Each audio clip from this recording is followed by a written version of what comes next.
Here you leave today and enter a world of Mickey Mouse! A world of princesses.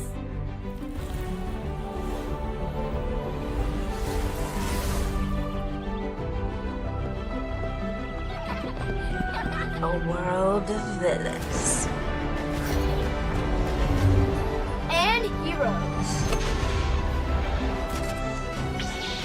Raise your sabers!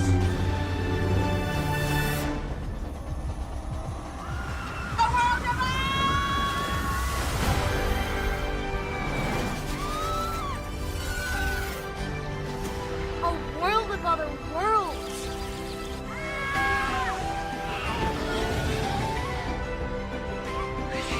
A world of all the favorites.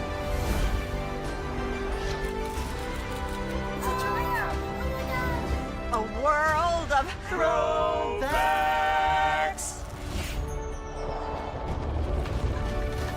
A world of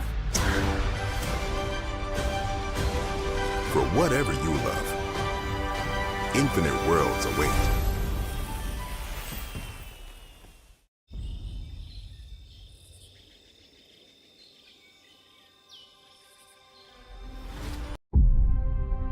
Open your eyes. Think of the one place you've always wanted to see.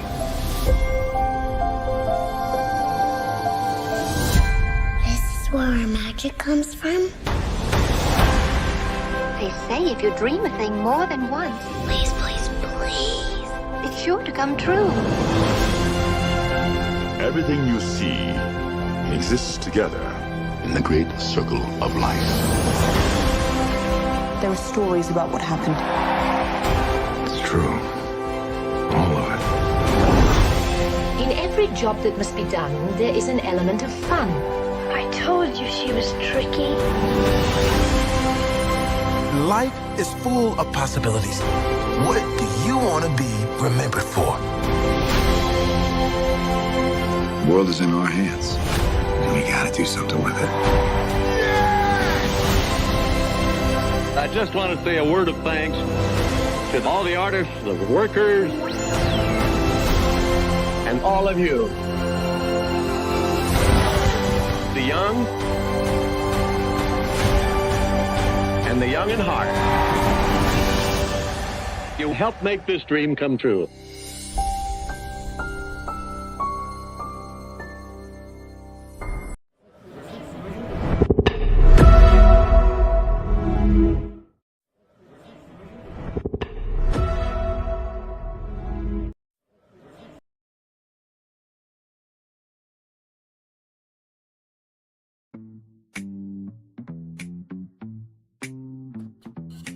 Well, hello, hello, hello, hello, hello, hello, hello, hello, hello. You, and you. Welcome back into another edition of Raquel Lee's Virtual Tour Live. And yes, I do know about Patti LaBelle's nephew, and believe me, I'm going to get in on that. Shout out to Reese Wars, who has done a premiere of a video. So believe me, I know the story. We're going to get into that a little bit later on today because I want to tackle that today. Because how in the flying hell is your ass 65 years old and you think you're going to use this to have black people drag Patti LaBelle, where it's like, if we had to give one of y'all up to save the world, we would give you up and leave Patti LaBelle. Stephen A., I think you might have found your new debate partner for your MAGA-driven debate show, and Tim Scott can be the moderator because, child, he gonna need a job still, but that's neither here nor there. Let's get back to this. So we're gonna talk about a Disneyland stalker, Peter Pan. We're gonna talk about EDP 445 and a whole lawsuit that is involving grape. Okay, so a very mature show for you this afternoon. Let's get to it because higher is waiting, low is available rather. But either way, we gotta go on to it. Let me take down this iconic intro here. You see that virtual tour background? Yes, you do. We are broadcasting live virtually from the Walt Disney World Resort in Orlando, Florida. Thank you for that. Disney, of course. You see that virtual tour background? Yes, you do. You hear that virtual tour music? Yes, you do. And then there is Me. Hey, everybody. Welcome in. Glad to have all of you here. So I'm going to start this again. And we're going to get straight to it. So Eel of the World has a video talking about Tori. So Tori is a person who goes to Disneyland once a week. Okay. And she happens to, find Peter Pan her favorite character. I think Tiana's my favorite character just because it's Tiana, right? Hello. And the movie was fantastic and amazing and held in high regard because it was the last Disney, Walt Disney, I'm trying to think, Walt Disney animation movie that was hand drawn. That was the last one, right? So a lot of historical context, conjecture, and connection there. But they are saying that Tori is a stalker. And we're just going to watch this video. I'm going to give my commentary along the way. And then, of course, we're going to talk about EDP 445. And then, like I said, there is a lawsuit, right? From Raquel Lee. It's a negligence lawsuit. And wait till you hear what is in this. So trigger warning for anybody this afternoon. It's going to be a very mature, intense, and adult conversation. So I know that usually with Brainley's virtual tour, I always try to make it family friendly. I try my best to, even though this is adult content. But this one, you definitely just want to be watching by yourself, okay? So we're going to kick it off with Disney. We're going to end it with Disney because this Disney lawsuit, child, we'll get there. So let's get to it, everybody. Here we go.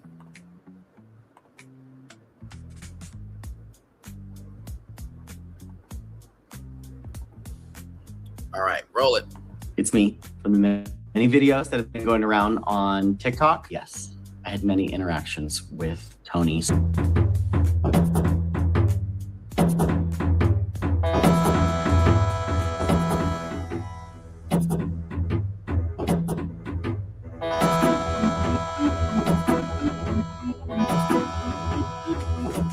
Hi everyone, and welcome back to my channel. My name is Emma. By the way, if this woman is single, call me, beat me if you need to reach me. I mean, gorgeous. And I'll just say this, Tinkerbell definitely deserved more. I don't know if you guys remember, but Pixie Hollow was a part of Disney World and Disneyland. There was a whole, movie series about it. I think that movie series should come back for sure. So just wanted to say the beautifulness on this woman. And also, too, give you guys a little context, conjecture, and connection. For the longest time, all I could talk about was Disney growing up. That was about it. I couldn't, the range I have now, I didn't have back then. I was a child. Okay? I was a child. So, in the world that we are in right now, to be able to have anything to hold on to that could be of good joy and a majestic majesty, right?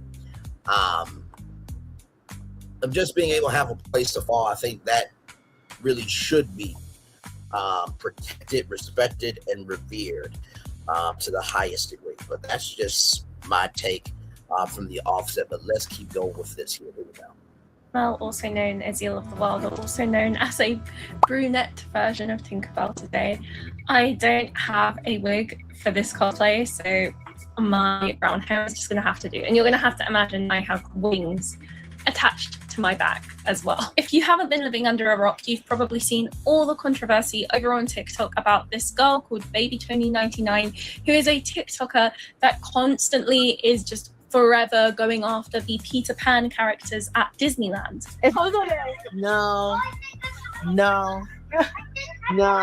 You can have Aaron. I don't want Aaron. No, I don't want you either. No. Oh. Now on the surface, I think Aaron is of the energy of somewhere over the rainbow road, way up high. By the way, shout out to Brian Hull for that great song. Let's keep going, everybody. this doesn't really seem like anything. I mean, people pay to go to Disneyland all the time, and there's characters there that people take pictures with, and it's not just children, adults can go there and do this as well. So what is the big deal, and why is everybody talking about this? For the rest of this video, I'm just going to be referring to her as Tony because it's very long to be going baby Tony 99 every 5 seconds. So Tony is her. Tony is a TikToker in America who goes to Disneyland every single week and has been doing so for 10 years. The video that sparked all of this debate was one of her meeting Peter Pan. Her friend was recording it, and she appears to just kind of be not leaving him alone. It's a very uncomfortable watch, I will say. From an outside perspective of someone just watching it, it just comes across like this guy just kind of wants the interaction to end, and she's not really getting the hint. It goes on for about 5 minutes, and then the person behind the camera right at the end says, "So we'll see you next week, right?" To which he kind of awkwardly agrees, but he doesn't look too happy about it. This video, they gave him like a little crocheted or knitted duck thing. And this video is like really weird because he's trying to just kind of get out of it. That's how it appears the whole time. He goes and he finds other characters at Disneyland and tries to kind of like bring the attention into, from what I think he's trying to do, is trying to bring more people aware of it, as in like, this girl is here, have a look. But to be fair, we don't really know what's going on because none of us were there, so it's a little bit hard to speculate on. This is great. What am I supposed to do with it? Okay. Is that what you wanted? Sure. Great. Grab Peter. Hey. Well, now what? You have your prizes. I have my prize. No, we'll see you next week, right? Mm-hmm. She has received a hell of a lot of backlash for this. I will say as well, this isn't like a random account with barely any followings. This is a lady with like almost 100k followers on TikTok. Like, so I want to show you the magic key real quick. Let me type in magic key Disneyland. I just want to show you guys this because, like I said, it's important that for people who feel like, oh my God, Disney World and Disneyland and all the Disney parks have, you know, EDP 445s in them and this, that, and third. That is not the case. It's not. Okay, there are a lot of Disney adults, and the spectrum of Disney adults go from the casual fan to the fan that is normal as can be, that they love the storytelling, they love the je ne sais quoi of the impossible becoming possible, and they really respect the lore of Disney. And then you just have Disney adults that, I mean, good damn, their placemat is Disney, their curtains are Disney, their, you know, shower curtains are Disney, they got Disney bath products, they got Disney plates, right? So it's a spectrum, but I just wanted to show you guys this video right here. Here we go. A Magic Key Pass is more than just an annual pass. It's both parks. More time with your favorite pals. A day full of magic. Or just a walk in the park. It's more of this, plenty of that. And countless ways to explore the happiest place on Earth. Discover how you can multiply your magic with a Magic Key Pass. Only at the Disneyland Resort. So there you go. That is Magic Key. A Magic Key Pass is... So that is Magic Key there. Shout out to the designer of that video. That was a great explanation there. So you have 4 different keys. You have the Inspire Key, reservation-based park hopper admission most days of the year, parking included, a limited Disney Photo Pass downloads, 50% off select dining, 20% off select merchandise, 25% off Lightning Lane multi-pass. You have the Believe Key, reservation-based park hopper admission for most days of the year, 50% off parking, unlimited Disney Photo Pass downloads, 10% off select dining, 10% off select merchandise, 25% off Lightning Lane multi-pass. Then you have the Explore Key here. You have reservation-based park hopper admission select days of the year, 25% off Toy Story parking area, 10% off select dining, 10% off select merchandise, 25% off 25% off Lightning Lane multi-pass. And then you have the Magic Key, but you have to live in Southern California, but in zip codes from 90000 to 93599, right? And then, of course, right here, reservation-based park hopper admission select days of the year, 25% off parking at Toy Story area, 10% off select dining, 10% off select merchandise, and 25% Lightning Lane multi-pass. So that is that there. The highest key is the Inspire Key for $1,899. Then you have the Believe Key for $1,474. The Explore Key is new for $999. And then, of course, the the Magic Keys, Southern California, only $599. So that is the Magic Key, in case you guys did not know about that there, okay? All right, here we go. Has quite a large platform. The video I just discussed with the Peter Pan duck thing has over 20 million views. It's not like a small content channel that people are just picking up on. Like, this is an established, well-known TikToker. In some of the footage, he's backed up against the wall, and it just comes across like he is feeling extremely uncomfortable with the situation and is trying to diffuse it the best way he can. He even at one point gives her like bits of wood and like dirt from the ground as like a present back, because he even says, oh, so you've got a lot of leaves or something like that. The only way I can interpret that is maybe he's trying to even the score. Like, she's given him something, he doesn't want her to have that power over him of like giving him a gift, so he's just trying to find something to give it back to her, so then that way the gift has been given back. In the background of other people's TikToks, such as some with children, you can see her waiting with her friends, so she's not on her own, ready to swoop in and talk to Peter Pan. There is also a video clip where Geppetto points over to Tony in the crowd of a parade, sending Peter Pan over there, and then he goes and gets this little doll that she's holding and makes it fly around and then gives it back to her. But in the background of the video, you can see Geppetto covering his mouth. It's very interesting because the whole thing kind of isn't a clear-cut case. Like, she's not someone who's socially awkward and doesn't have friends. Like, she's there at the park with friends. She's got multiple friends that post videos with her. I also think it's really unfair to just kind of be calling her out, because if you're going to call her out, you need to include the person filming the video, you need to include the other friends. It's not fair that it's all just kind of lumped on her, because they're all, in my opinion, kind of doing it together. And they have even come out to say that it's not what everybody else thinks. Some people just have the wrong end of the stick.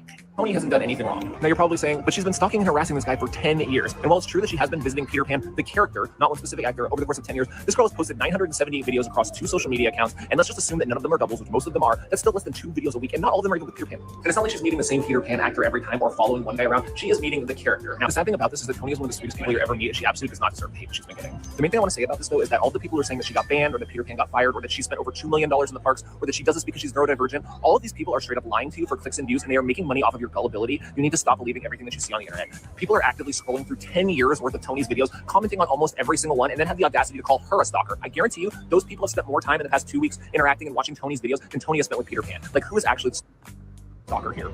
Now, I will say this, right? When you are a Disney content creator, right, you are trying to give people Disney you're trying to give people Disney in every shape, form, and fashion that you can, right? And so with that being said, sometimes you do have to go back multiple times because you're trying to get the right type of content, right? For example, the people here, they are filming Happily Ever After, the great nighttime show that is happening from Walt Disney World Resort, right? And so, you know, you want to make sure there's enough variety within your content for people to come back. I do not believe that Tony would do anything to SA to abuse, misuse this, that, and the third, right? And until Disney says something, then this is a nothing burger to me, right? Because Disney is supposed to be the place where, at the beginning, middle, end of the day, that you're supposed to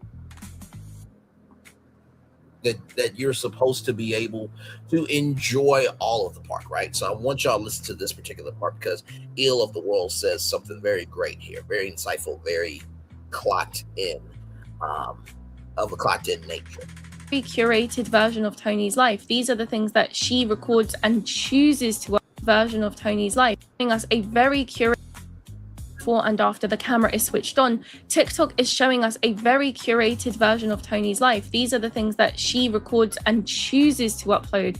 It's not going to be everything, but of course, if she really likes Peter Pan and she's met him more than once, there's going to be more than one Peter Pan thing on there. And to the best of my knowledge, she hasn't actually broken any rules. There is no rule that says you can't keep queuing up for the same character over and over again and taking loads of pictures with them. There's no rule saying you can't come every week for 10 years. There's nothing saying that. However, just because there is no rule about something, it doesn't mean that someone's not allowed to feel uncomfortable. However, I do think having hundreds and hundreds of people just going and hating on this girl is not productive. It's really just bullying. Something I've actually noticed get left out of this conversation a lot is that the problem isn't necessarily Tony, the problem is Disney. And I fully agree with this. Now, I want to give you some context, conjecture, and connection, right? Disney is at an inflection point right now where, you know, Universal is known for, how can I put this? Universal is known as the theme park brand where the adults go to play. And for that example, let me just show you this and then we'll be right back. Prepare for a journey beyond imagination, beyond belief, beyond anything you've experienced before. Universal Epic Universe, a new theme park where you'll step through extraordinary portals to 5 immersive worlds. Prepare for a cosmic voyage of discovery, an isle of fire-breathing excitement, a shadowy world of monsters and mystery, new wonders in the wizarding world, and a new way to play. Plus the splendor of a magnificent resort hotel overlooking the park. It's all new excitement at Universal Orlando Resort. A week's worth of vacation thrills with 4 amazing theme parks, a variety of spectacular themed hotels, and incredible dining and entertainment. It's all at Universal Orlando Resort, where you'll find new adventures every day. Explore the astonishing worlds of Universal Epic Universe at Universal Orlando Resort. So do you see how that's more for the adults? Disney is more known for nostalgia, right? So I think the darkest that they've ever done for adults is Villains Land, which just got announced at D23. If you missed the Horizon Showcase, it is here on our channel where myself, Florentin, and Phil Mecker, BFP Imagineering, watched the announcements live in real time and gave play-by-play commentary as well. So please check that out there. So I want to show you this from Mouse Info. Shout out to Mouse Info. This was a thing that happened for the 70th anniversary. Now, the last time you could have done this was on August 9th, right? But you had this key, right? And for that key right there that you see, $59.99. The key will save your progress and remember which locks you've already visited, even if it's on different days. You have until the end of the Disneyland 70th anniversary celebration to complete your quest, right? So then, of course, you go to different stations. You put that key through there, unlocks the magic of each land, right? And there's a reason why I'm showing you this. As you can see there, the key actually pops up all of the different lands that you went to. It's really cool.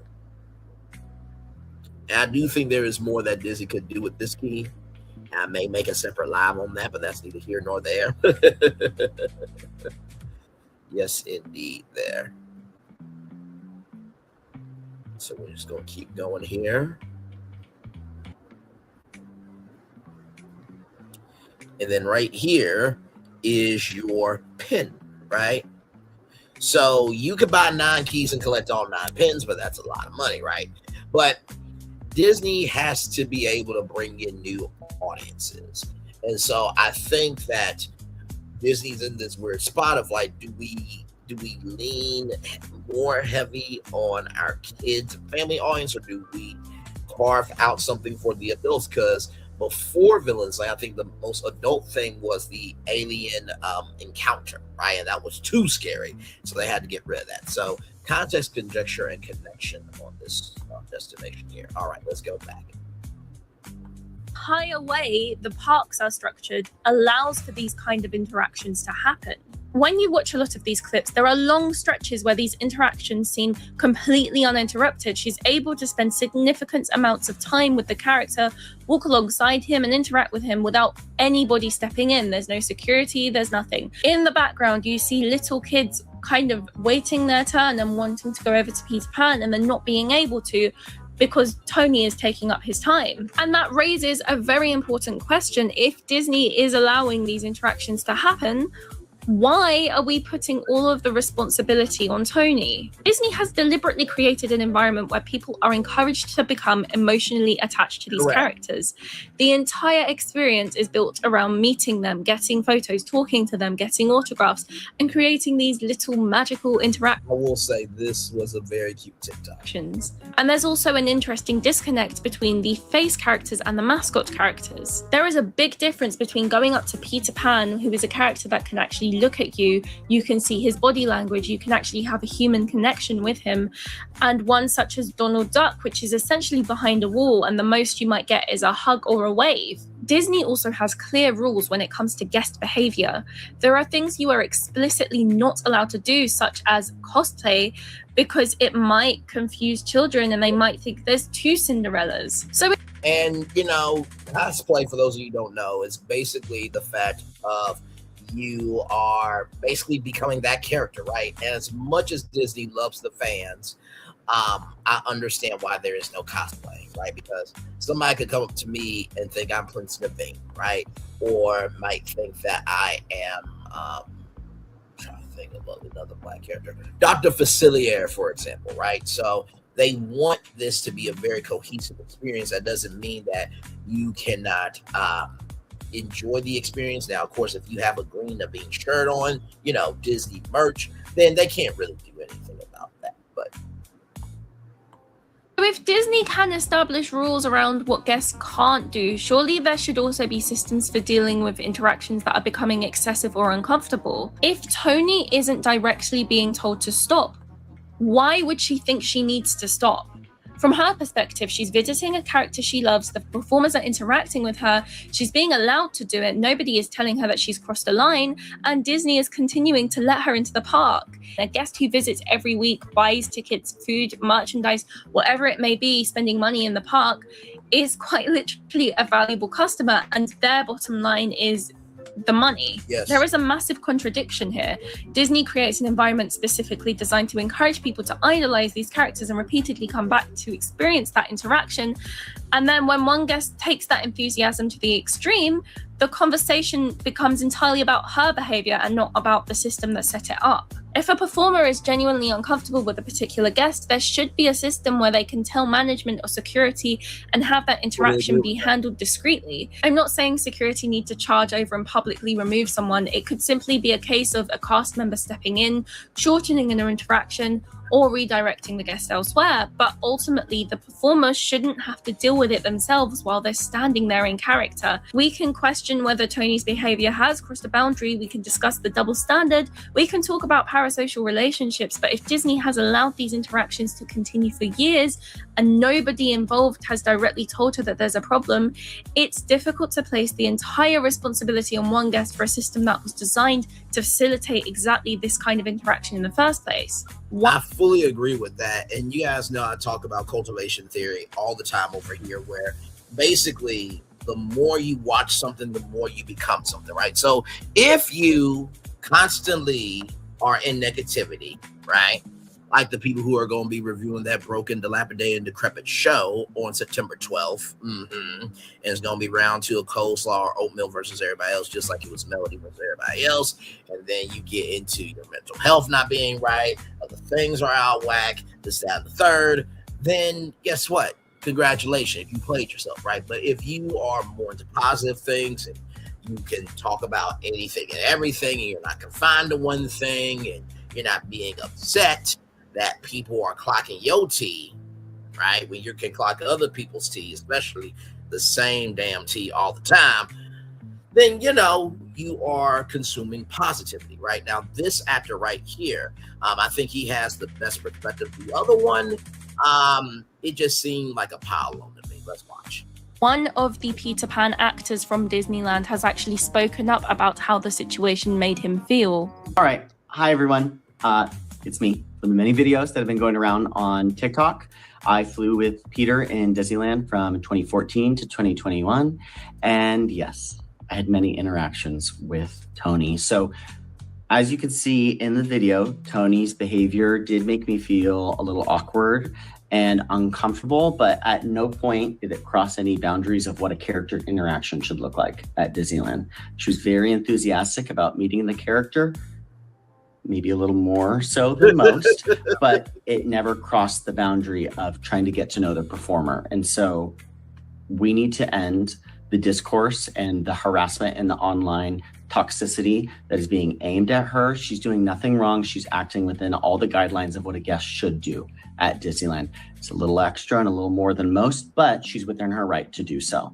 And the best thing that you can do with personalities that are a little extra is cut off their supply to attention. So stop the likes, stop the comments, and stop the sharing or the reposts.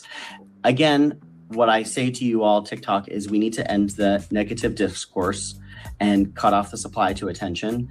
This conversation of what is harassment between a character and a guest is not between any of us. It's between the performer, the company, and the guest. And to Tony, they're men in tights. And you know what I loved about this man's response was he was like, yes, I will admit it was uncomfortable. It was a little much. You can pull back a bit, but she did not try to get into the man's personal life, who, was his name, where does he live, this, that, and the third, because we all know, shout out to Dominique Fishback in Swarm, which she did an excellent job in that, and showcased the power of, parasocial relationships and being too close, to the energy of wanting to become that person, wanting to become, the fandom, right? So I wanted to showcase that. And also, too,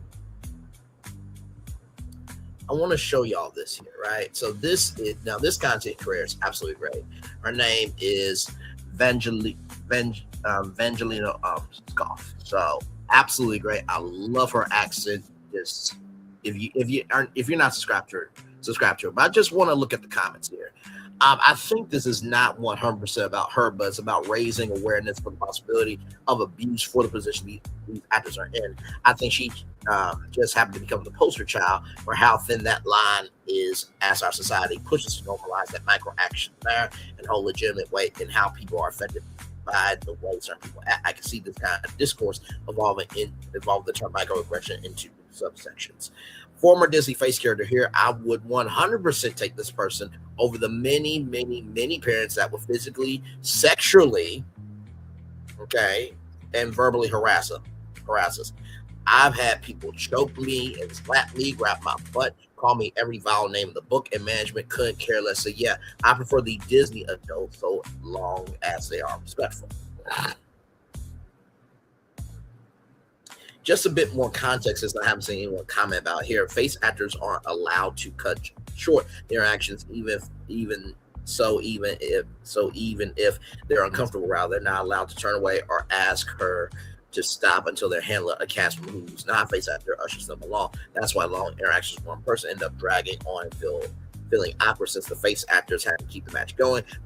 Without someone with the chemistry, it can get worse. Like the Matt had in the second clip, he's an awkward character to riff off when you're not kooky and silly. Tony being so honest made him look awkward, since he wasn't bouncing off his jokes like other people would, and Peter wasn't chiming in. Alice isn't a loud character either, so it got more awkward since the Mad Hatter was trying to since it's Mad Hatter trying to bounce off someone who couldn't catch what he was putting down. Thank you for a reasonable take. I don't think Tony is malicious at all, but the internet's gone overboard calling her a stalker when, although she goes to Disney every week, she only sees Peter about once a month on average as multiple actors. But it's good that awareness has been raised for what other actors at Disney go through, like the princesses who get harassed or even SA'd.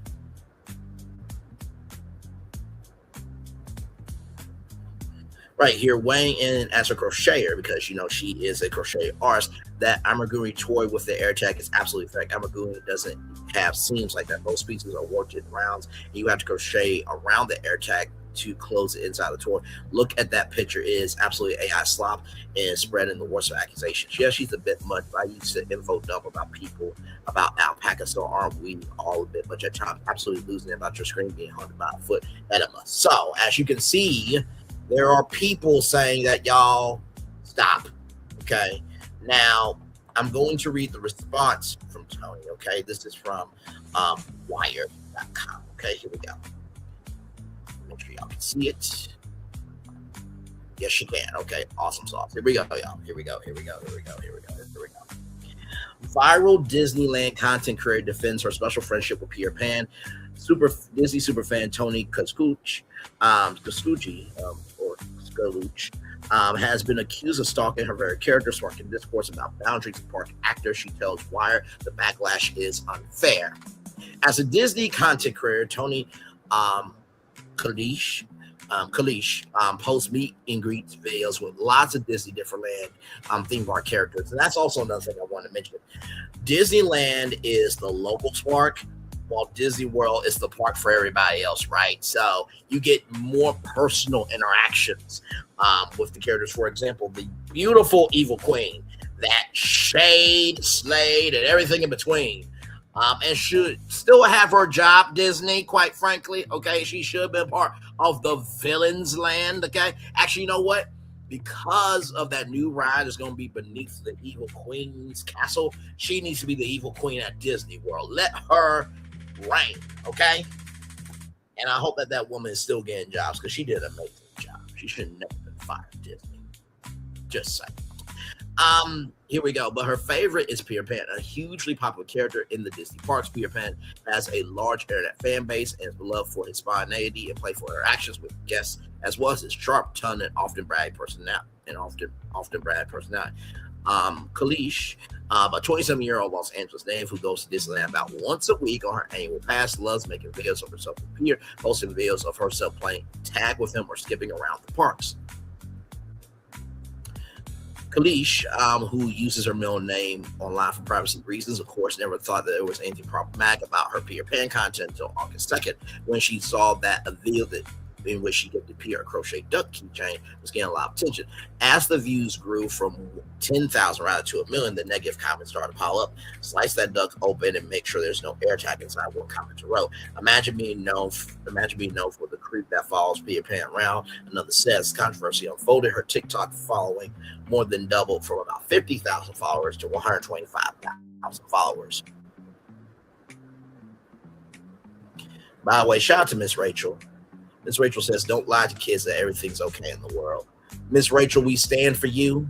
You are good people, and screw everybody who's trying to do the most to you. It is sad when a white woman is trying to defend kids for being alive and white people are going after her. That's sad, but it's not all white people. I just want to say that. We got 2027 and 2028, y'all. Let's just hang on in there and burn everything down. January 20th, 2028, okay? That's the assignment. Moving on.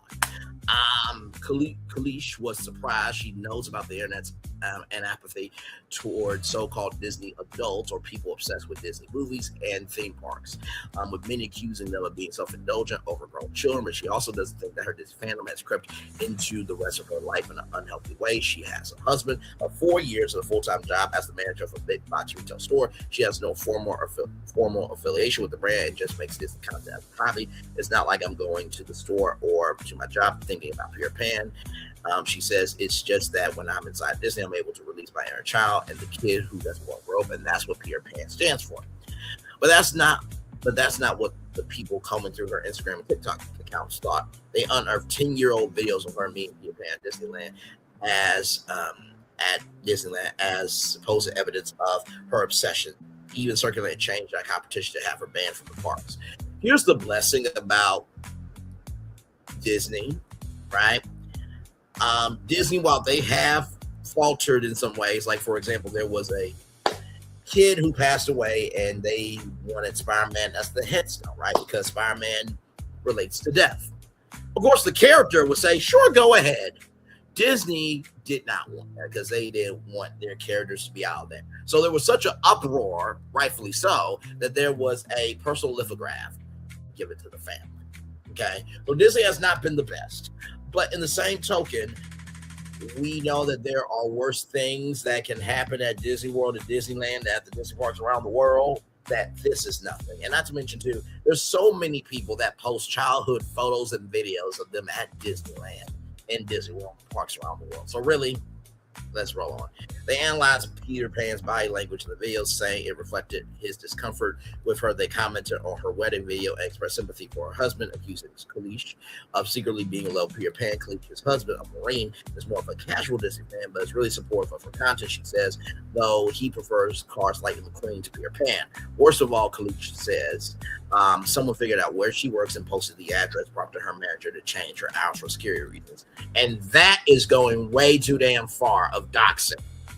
Way too damn far. Nobody should be going through that, and nobody should be calling on nobody to stop somebody from getting their bag. Always a loser.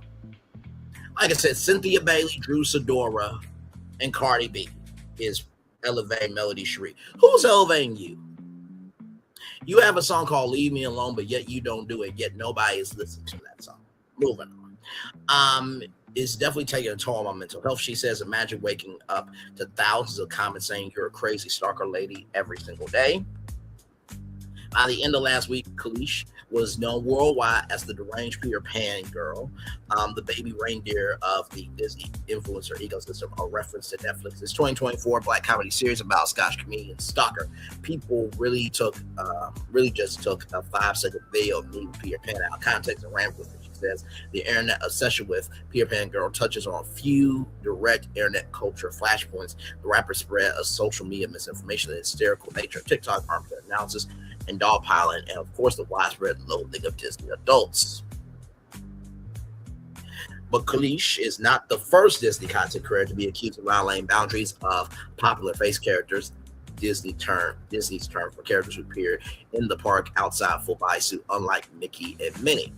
In the mid 2010s, a similar fandom crept up around Spilling Peter, a Peter Pan character performer named for his ability to spill with fart guests, and with Tumblr fangirls document his every move. In recent years, as the Disney influencer ecosystem has exploded on platforms like TikTok and Instagram, there's been extensive social media discourse about Disney fans potentially making face characters uncomfortable, even accusing them of encouraging them to break character by asking them inappropriate questions on camera, potentially putting their jobs at risk. When they are in the parks, actors must behave like characters at all times. So you guys remember the lovely Princess Tiana that is on Disney Cruise Line, right? If I'm by myself on a Disney cruise and I'm having a wonderful time and this, that, and third, I'm asking, so how is Naveen? You know, I'm waiting for Princess and the Frog too. When you him go have some kids, because we need a legacy going here, you know, stuff like that. That's not out of the realm of questioning, right? But also too, that is a human performer.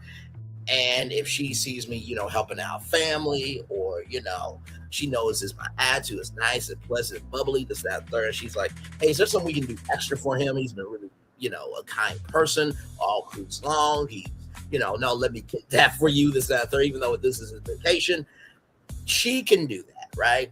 And if she really finds me attractive, she could be like, hey, I know this is supposed to go down, but could I get his phone number and could I get his Instagram? Same thing with a man liking a woman, or a man liking a man, or a woman liking a woman, right? So, context, conjecture, and connection is everything here. This is why I wanted to take my time in researching this story, and also, too, it is a huge story, right? So, or as we like to say, a destination around here. Let's keep going. As a Disney content creator, Clarissa is well aware of the rules and guidelines governing character behavior in the park, sometimes referring to the actor playing Peter Pan as a friend of Peter using Disney approved terminology. I would never put him in a situation that would harm him or his role or his character or his career rather, or his character integrity.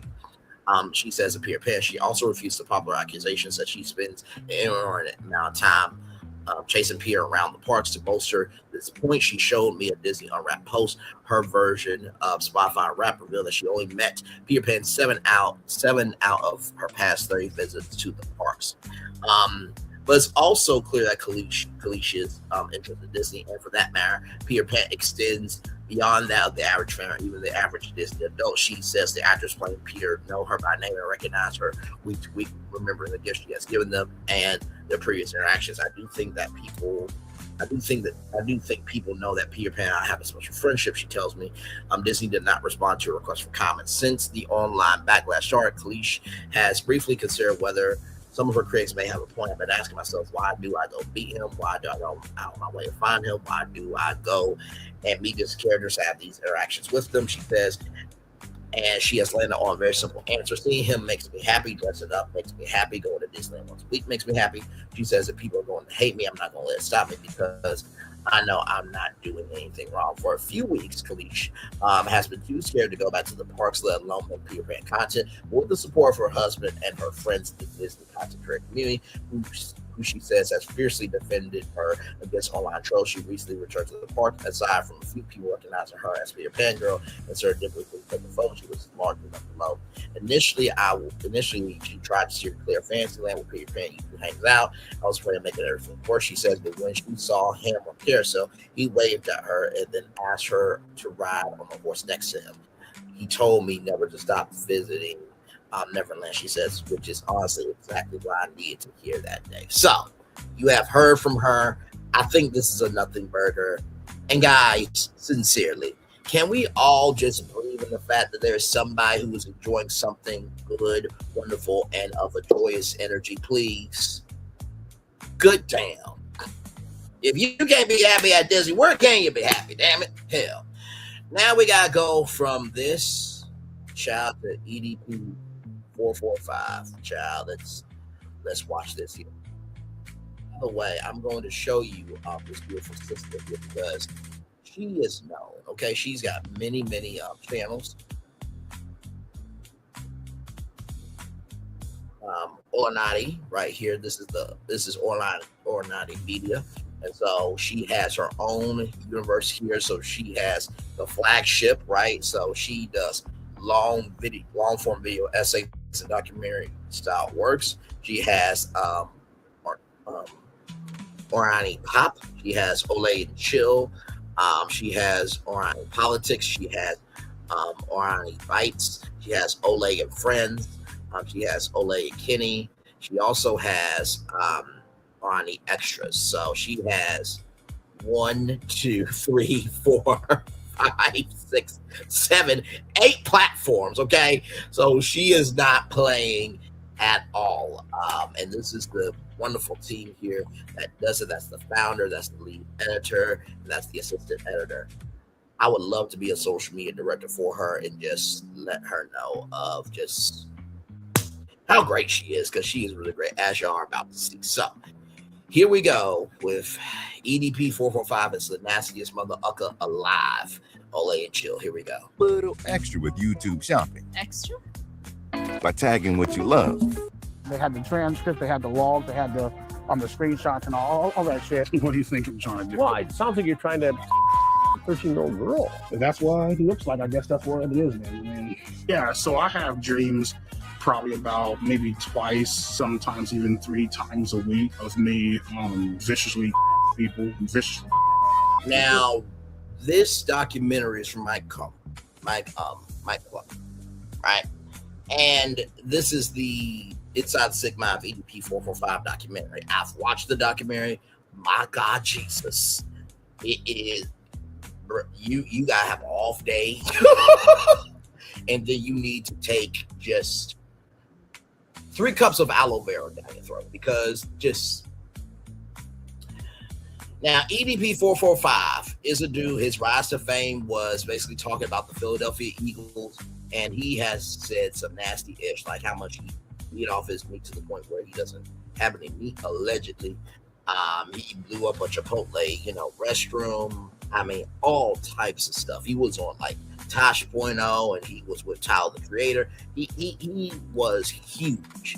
And then, of course, Alex Rosen and another person did a sting where he was talking to a 15-year-old, and he said, well, I was supposed to go get a cupcake and then go back home. So, and he has been trolled ever since on any social media platform he tries to get on. They shut it down. A job that he gets, like, it is back, right? And this has been in the works for, like, I believe 2 years. And I believe there was like a sneak peek at VidCon, right? VidCon is basically YouTube Con. They don't call it YouTube Con, but basically that's what it is. So let's continue on. Okay. So let me tell y'all something. Man. By the way, like, can we talk about the face card? Woo, Jesus Christ. Be offense. I mean, the hair is flowing. And the intelligence is just like a Niagara Falls. Let's continue. Mentally prepare yourselves for the kind of degeneracy we getting into here today. Like, I mean, I watched the EDP documentary. And if you don't know who EDP is, Lord, if y'all know what I getting ready to expose y'all to today. Oh my God. It's so crazy to think like, y'all don't know. Y'all just don't know. EDP, to put it simply, EDP is a I mean, that's the Step back, I think I'm gonna vomit. That quite literally is the long and short of everything I'm going to tell y'all. EDP was a YouTuber and a Now, this is not my first time learning of EDP through the EDP documentary. My first time learning about EDP was probably, let me see, did J. Aubrey have a video on EDP? I feel like if it wasn't J. Aubrey, it was somebody like J. Aubrey who video I watched, because I've been learning about EDP. Yes, I know it was my J. Aubrey. J. Aubrey put out a video on EDP 5 years ago. Did I watch it 5 years ago? No, but I watched it before now, so I've been know about EDP. EDP, oh my Lord. It is so crazy who y'all make famous. It, like, when you think about it, it's so crazy who y'all make famous. When I watch these nasty ass documentaries about sick Stop browsing and applying for jobs you're never going to hear back from. Instead, work with Archer. Archer is your AI as you can tell, she has a bit of a personality on her. But you know what? There's nothing like a Black woman being able to say what needs to be said. And I feel like, you know, without Black women, there is no Black culture. Yes, there is a African American culture. And by the way, it's not all Africans hating on African Americans. Let's just stop that shit right now. There are plenty of Africans that love African Americans. There are plenty of African Americans that love Africans. So let's just stop the bullshit. Okay? But I mean, from Freaknik to the PD trial to 106 in Park, like, there is an American culture that is way different than African culture, but also too, it doesn't have to be. We don't have to down one culture, elevate another culture, right? African culture and Black American culture both matter. Okay? All right, let's continue. And they have the nerve to have millions of subscribers. Boy, I'd be like, look at this. This who y'all giving millions of subscribers. I don't know nothing about no millions of subscribers. I don't know nothing about millions. But y'all giving millions of subscribers to And the crazy part is it don't even make no sense why he got popular to begin with. I'm pretty sure. Why are you trying to find nice words to describe a goddamn? He's just a big stinking ugly who like the Philadelphia Eagles. That is quite literally it. Which, by the way, the Philadelphia Eagles need to issue a cease and desist at once. Electric chair. Because there's no reason why years after you've been discovered as a you still want to be out here in Eagles gear and everything you in. I mean, whole documentary about you being a and you in Eagles gear from beginning to end. No, listen, Mike Plum, that's what he named. Mike Plum. What he named? Plum? Is it Plum? Mike Plum. What's the accent for me, y'all? Mike Plum, no, he's so wrong. We could get to Mike Plum is actually wrong for a lot in this documentary, Mike. You know, you dead wrong. And I knew Mike knew he was wrong the minute the documentary started and said that all the money was to be donated. All, not 50%, not 20%, not 20%, 10%, all of the money getting donated to RAIN, which is a nonprofit that fights against sexual assault and violence against women and children and whatnot. I say all the money, nothing but bottom in here. You know, a carrying on bad, you making some sensational crazy shit when you gotta give away all the money to justify it. I say, oh, I getting ready to see Clum. So there's much to discuss about Mike Clum, but before we get there, this any evil scale, who is EDP? EDP is a dude who got popular online for literally just being a crass, nasty, funky ass who loved the Philadelphia Eagles. I'm pretty sure that's his rise to fame. Like, Lil Chirin thought he was funny because he crass or whatever. Ow, my ball! And then his fall off is them discovering that he's a So I don't know if y'all know. If you're not aware, there's an entire niche of YouTube of who think that they named Chris Hansen and they just run around trying to catch a predator. Here's the thing. Now, let me make sure I say this. Most of the that I've ever seen, most of the I've seen, and this documentary and the ones involved in this one are not an exception to the rule. Most of the I've ever seen involved in this trying to catch a predator stuff are weirdos themselves. I'm thinking of that one. Who's that one that recently got out of jail with the big nose? What his name is? A nut ass man. JRB have a video on him too. Oh my God, they're not showing me. There's so many of them. No man. Vitali. That's what his name. Vitali TV. That literally, he was doing all them stings or trying to catch a predator, but really, he be entrapping people. He be getting the wrong people. He be berating innocent people. He himself is a nut ass abuser who beat the dog shit out of a woman. He going to prison. All this. These just be weird. And the ones involved in trying to catch EDP are not an exception to the rule. They weird too. And we will discuss it because the documentary does. Very important to understand that. While they are weird, nobody weirder than EDP. So EDP, years ago, they're one of those to catch a predator who could be involved in this documentary here, did a sting that he put on YouTube and to catch EDP, he had an underage girl or a Now, I will say this, right? This documentary, right, is so graphic, like, I don't even want to stream it. Like, there are people who have had watch parties and stuff like that. I know Sensitive Society had a watch party to this and a lot of others, right? But, you know, YouTube also, they're trying to get better at showcasing adult content, but you gotta know how to talk about stuff. But with that said, right, he's done this twice, right? And he said that the only reason why he was trying to get with a 15-year-old at the time was because nobody else really wanted to get with him. And my thing is this, right? In the world that we live in today, loneliness is real, right? Mental health has become, I think, a national crisis, right? The bandwidth of trying to understand how to be Black in this, I mean, this is a Black channel. Let's go ahead and get that straight. To be Black or to be a human being in the world where rights are being taken away, racism is running amok, corruption is running amok, and you're just trying to find your center. It's very difficult, right? People are not wanting to get married as much. People are not wanting to make kids. I mean, have you seen the world today? Now, listen, if this was my wife, we screwing 3 to 4 times a day till we have kids. Shit. But then again, there are some women that don't want to get married and don't want to have kids. I'm on dating apps, and there are some women that's like, I don't want kids. And before people say, oh, you know, women are lazy, this, that, third, there are some women that they have had traumatic childhood. I remember one of the ladies from 90 Day Fiance, right? She did not want to have any kids because she had to be a mom for her siblings in the middle of war. That was very traumatic. So I understand that she doesn't want to be a mom, right? There are some women that they have medical complications. I remember the brat, she had to get surgery because there was like polyps, you know, around her vagina, right? And there are women who they could die if they have a child. Have you seen the mortality and maternity rates of Black women? They will piss you the fuck off. So, and not to mention too, there are medical things with men as well that they can't have kids either, right? So, this is a very layered, nuanced conversation. But to that point, just because all that is happening does not mean you have the right to go after kids.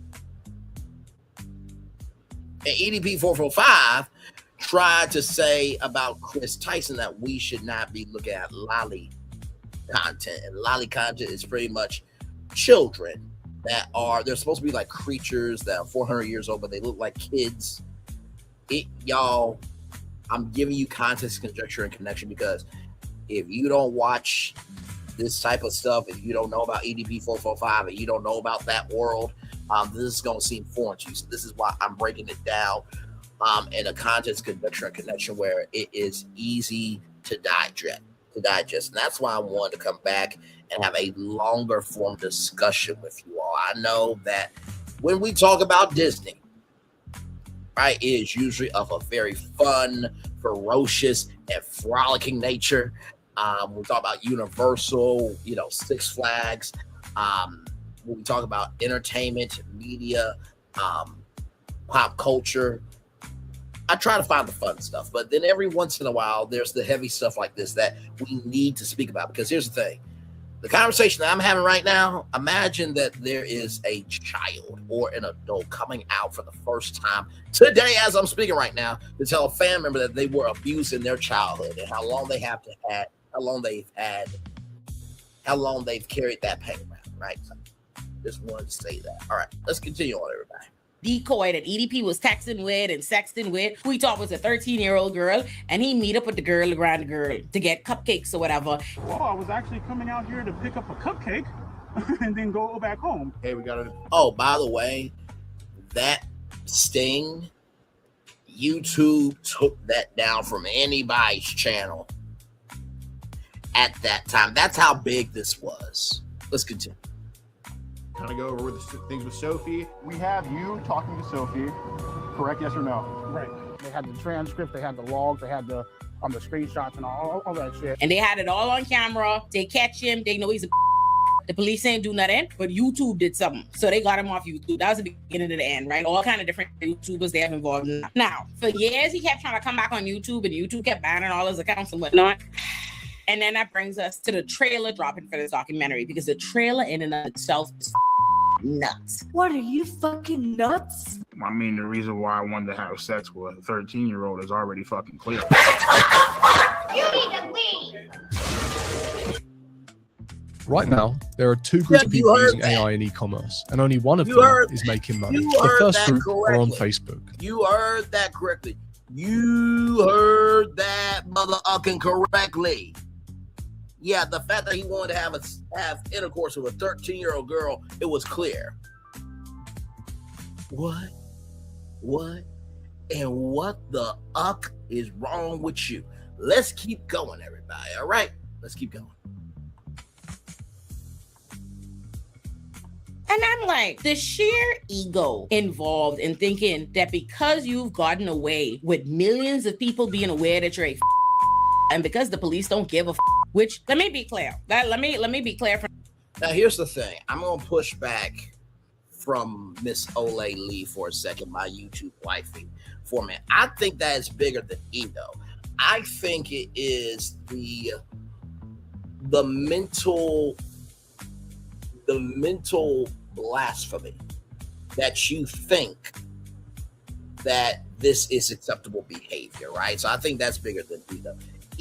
For example, I could say I am the greatest entertainer of all time.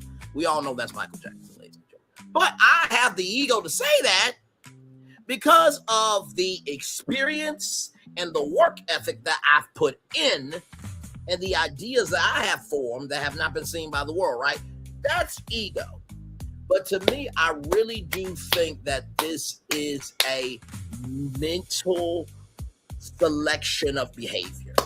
And I think that's bigger than ego. I'm going to push back against my YouTube wifey Olay here, but I do get what she means by ego to have. It's like, oh, well, I can get away with this.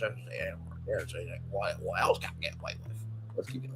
From the beginning. The only reason EDP is not in prison is because the police don't give a This is Olay and Chill, so I'm not going to sit down and go through a whole deep dive on policing, the history of policing, the purpose of policing, the fact that police are not actually in the business of giving a about protecting anybody, let alone from and sexual predators and all the things that y'all throw out as justifications for why we need to have a massive prison industrial complex. We ain't got that conversation today.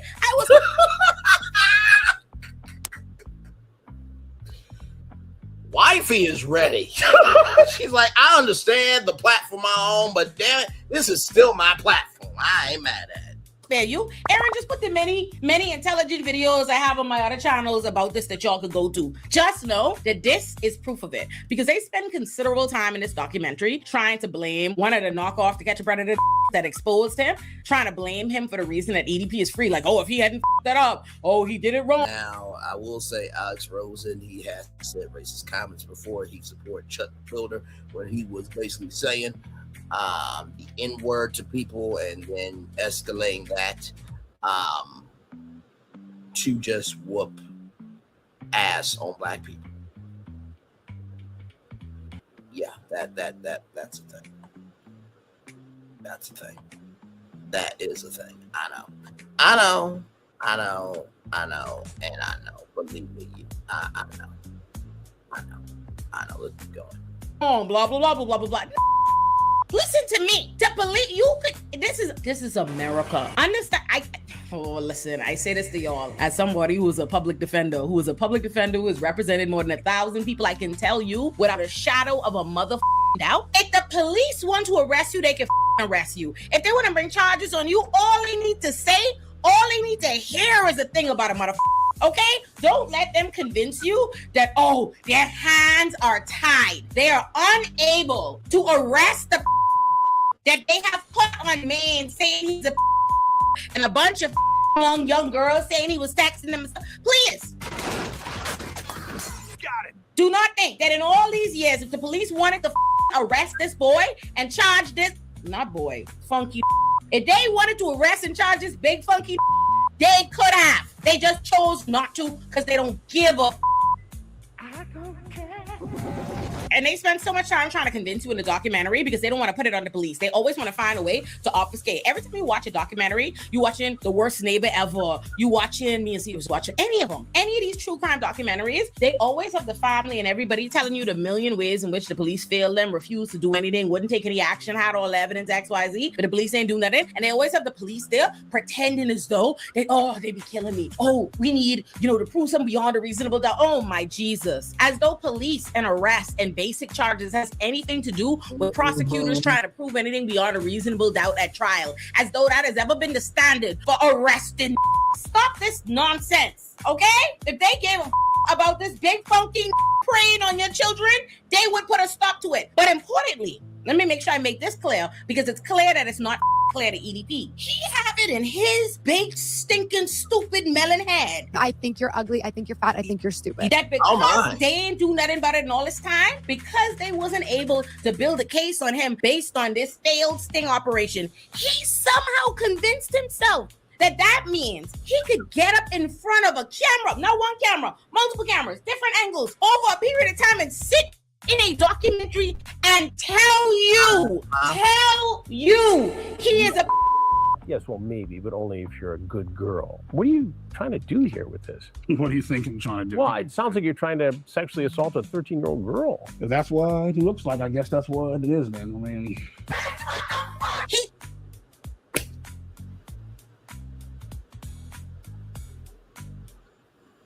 Let me tell you something. When I watched this documentary, his lawyer got up from the table and said, fuck this shit, I'm out. No thanks, fuck this shit, I'm out. Let me tell you, I'm about to beat the fuck about somebody here. Fuck this shit, I'm out. Okay? All right, let's continue on. Telling you he following 13-year-old little girls and he's sending them sexy talk. You know what though, Mike? It's perfectly fine. It's great. Everybody hates a pedophile, right? Well, yes. Fuck the fact that you're ruining my goddamn life, right? It's fucking wonderful. This world is fucked up, man. I was so blown away because it was clear when he was talking, his ego. I'm gonna get into the documentary. I'm gonna walk y'all through the entire documentary, but I just have to start with this shit. It is clear this mother thinks he's somehow like this. What happens when you don't understand law and double jeopardy and your rights and things? He was acting as though because the police never arrested him, he said he was never under investigation. He was never arrested and nothing happened involving all the public allegations of him being a in all these years. He thinks somehow that means they can't bring the charges. Electric chair. Like he's like, oh, Alex. I'm pretty sure Alex is the name of the the fake croissants and who up the sting, right? He's like, oh, because Alex did it wrong because you're not supposed to, be the one that initiates, the decoy isn't supposed to be the one that initiates the conversation. It's supposed to let them come to you because he did that wrong. Oh, he it all up. He literally said oh, I would have been in jail if he didn't it all up. I'm like, baby. Maybe prison is where you belong because of this. If it was where I belong, I'd be in shackles right now. So you are ugly and dumb. You are brainless. It's not like they brought the charges and they lost the case and now they can't bring the charges again. They never charged you, which means they can charge you. Correct. It's not like they're forbidden from getting any other kinds of evidence. It's not like, oh, Alex it up and now it means nothing. They cannot prosecute you and they have you in 4K admitting to going over there to a 13-year-old girl. I mean, listen to me. I need y'all to understand. I shit y'all no word of lie. This motherfucker sits down for an hour and a half and tells you every sick, depraved thought to ever come across his sick motherfucking mind. Yes. To the point where one of his best friends allows his children over with EDP 445. Whoever the baby mama is, I need you to terminate that motherfucker's parental rights forever. What is wrong with you? And the best friend says, well, I think EDP 445 has a bright future. Motherfucker, just know your association with him is going to get your kids taken away. And I'm not saying that, men deserve to have their kids taken away. I'm not saying women deserve to have their kids taken away. But when you are not giving a fuck about your responsibilities, and it's not just the responsibilities of actually taking care of that child by feeding them, clothing them, making sure they go to the restroom. Unlike Alicia Brown's bitch ass, who deserves to be in fucking jail. And I don't know why she's suing when she kidnapped a child. Okay? Same thing she did in Baltimore, Maryland. All right? Okay, moving on. But I just don't get that. Like, if one of my best friends had EDP, let me tell you something. I am calling the police. I am testifying. I don't give a fuck if you can't have an ass no more after you get done getting out of jail. Fuck you, your existence, and everything else until you die. What it is, though, what's up with it? Child, let's continue on. With the ego of I think I can't even say ego because he clearly hates his self. You know what? Let's get started. Let's start on the documentary. First of all, they introduce us to EDP. Oh Lord, there's so much to say. First of all, EDP tells us that he had a really good childhood, but as he's telling us that he had a really good childhood, he literally has tears in his eyes and he doesn't tell us shit about said childhood. Let me tell you something. You'll never convince me. I hear they say his parents dead, and I wish they could dig him up so I could talk to them.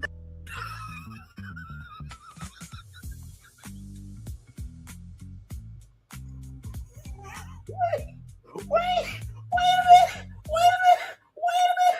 a minute. She said she wishes that she could dig him up and talk to him. You know what? I'm not doing this with you, Ole Lee. Auntie, I'm not doing this with you. No. Ooh, oh, let's keep going. Don't stop. Go on. Cause something gonna ride with this. You'll never convince me this mother had a really good childhood. No, something had to go wrong. Nah, something went gravely wrong with this. But he say he had a really good childhood. And then in the 8th grade or something, boy, let me tell you something. The way men will waterboard you to motherfucking death with whatever little girl didn't like them in high school or primary school. And yet, grow the fuck up. You're not children anymore. Listen to me. As somebody who's been listening to men do this my whole life, tell you these ass stories, it blows my mind because every woman I know has some horrific stories behind men. Could really tell you, not even just abuse and stuff like that, but just if we talking hurt feelings, the kind of things that men tell you is their justification for why they hate women for the rest of their life and they don't trust them. Men be like, I like the girl in high school and she didn't like me back, so I hate women. And she is putting 20 on 10, but she's right though. You know what I mean? Here's the thing, right? I think that if you grew up in high school, middle school, elementary school, what have you, you've had a childhood best friend, or you've had a friend that has been a very deep bond, you've had a friend that you've had very deep bond with, and you took the chance and it didn't work out. It just is what it is. Like, first of all, when you 13, like, how do you know how to give love to somebody? Like, for real. There was a person I thought I liked until they asked me to do something that made me look at everything different. And because of a man named Shakal, I am still here. Shakal, I love you, brother, very much. You know exactly what you did for me. I've told my story many times before on this channel about that time period in my life. But with that being said, though, you know, even in today's world, like when I'm on the dating apps and stuff, some women, they do ghost men. Some men ghost women. That's not cool. Communicate. If you're on a dating app, communicate. Now, I understand if you don't look at the damn app all the time, because nobody can look at the app all day long. I mean, hell, my shows here, they take the majority of my off day, right? But in the same token, like, you can't ask for love if you're not reciprocating, right? So if you want somebody to communicate with you, you gotta communicate with them. That's only fair. That's only fair. That is only fair, right? But to walk around with the attitude of you hate women because you got rejected, I'm telling you right now, you might as well go ahead and live single and wait till you die, right? And not to mention, too, I think sometimes people forget that time and space really are two very powerful tools and two very powerful weapons, right? And maybe it just wasn't time, but that doesn't mean you were a bad person. My friend said to me, we were on the Esplanade at Disney University. He said, you know, there are 10 other categories. I'm like, what you talking about? He's like, no, the way that you care about people, the way that you check in on people, the way you said, make sure that you text me when you're home, the way that you are a nerd about things, the way that you stand up for things, those are 10 another category. Now, I thought at first he was crazy out of his fucking mind, but what I've come to realize is when you strip down everything, right? When you strip down, you know, where people come from, who they align with, everything in between, what you really tend to understand is you want love, I want love, you want respect, I want respect, you want what can be possible, I want what can be possible, right? And that goes regardless of gender. So if you strip away everything, get down to the basics, there are people out there who want that type of love. Now, sometimes it's very hard for me to believe that, but in the same token, just because I'm not seeing that don't mean you go to the other end of the spectrum. Let's continue on. Meanwhile, you could tell those same men that a man cheated on you, your mother slapped you in the face 3 times, stole all your money, and they'd be like, why are you putting it on all men? Why don't you take accountability? What's wrong with you? Why are you speaking in generalizations? It's not all men. Them same mother boy. But they'll be telling me, I'm like, do you consider this trials and tribulation? Like, even by high school standards, he's like, this is story for why he became a wicked hate women, why what made him hate these bitches. He said there was a girl, he really liked her. She would like act like she liked him and hold his hand the whole time she started dating another. That's the story. That's the story. This is a big trauma. But anyway, from there, and I mean, oh Lord, they have a child, they have these reenactments the whole time as he's telling me the story. They have hired some poor, innocent, fat black child to depict EDP. Oh, I would love to know what the they paid this young man to put on a Eagles hat. I tell you, the Eagles need a cease and desist to put on an Eagles hat and just do they have the boy naked, he belly out. They have him imitated, masturbating, all his titties gyrating. This is all real, the documentary. Well, who tell you we need all this? I say, Jesus, what make you feel like you had to hire to play to reenact the story, man. What is this? But anyway, he say when he almost freshly out of high school, and this is how he told the story, Lord. Because again, it's the origin story of how he became EDP. He said he became EDP because he had literally just finished jacking off when he decided to make his YouTube, and he wanted to call himself Eat That Pussy. That's what EDP stand for. Eat That Pussy. Yes. It's so crazy to me because he said it as though his name was so consistent with the activity, was just doing like, oh, I just finished masturbating. So that's why I decided to name myself some shit I ain't never done. You ain't never ate no pussy. You ain't never ate no pussy then. You ain't never ate no pussy since. The whole video, this truly, like by actual definition, what an incel is. He gets no pussy. No pussy, no hugs, no holes, no bitches, no flowers, no nothing. Okay? Not a goddamn motherfucker. But he decides to name himself Eat That Pussy. Now, because YouTube would frown on spelling out Eat That Pussy as their YouTube name, he decides to go with EDP. Now, EDP was taken, so he said he needed some numbers. So he said he put some random numbers on the end at first, and that felt generic. And this would really blew my mind. The man say, then he gone on the scale, and he say, boom, I got it. He could put his weight after his name. So he said EDP 445. And let me tell you something. I was flabbergasted. He said, never in this motherfucking life would I have fathomed that the 445 is a telling you he weighed 445 pounds. Not to say you can't weigh 445 pounds. I just say the sheer shock on who the could think that name Eat That Pussy. I weigh 500 pounds. Like that name, it should tell you his head ain't no good, and it only could get crazier from there. So now he says he gets popping on YouTube, super popping. Man, end up with millions of subscribers, which again, I say, that's so crazy. Like, that's so crazy. As a gal who's worked hard. Oh my God, that's so crazy. But anyway, he ends up with millions of subscribers, and he said his real dismay. He had millions of subscribers. He get into the bag. He had over $100 and some $1,000 in his account. What I found funny was in trying to express that he was a big baller, like his shock at the fact that he still wasn't getting no hoes. He was like, I had me a brand new Hyundai Elantra. And I was like, nothing wrong with an Elantra. Let me be clear, okay? CJ pop up had him a nice Hyundai Elantra, okay? And I know if y'all seen the new Elantra, the 2026, they have one with a little sport mode. It come in light blue and have a little sport bumper at the back. I am not slandering the Hyundai Elantra. I am not. I love a nice, good, affordable car that you could buy without a silly car note. Now, when I was confused. Wait a minute, you know what? Life and death is the power until y'all look at hang on.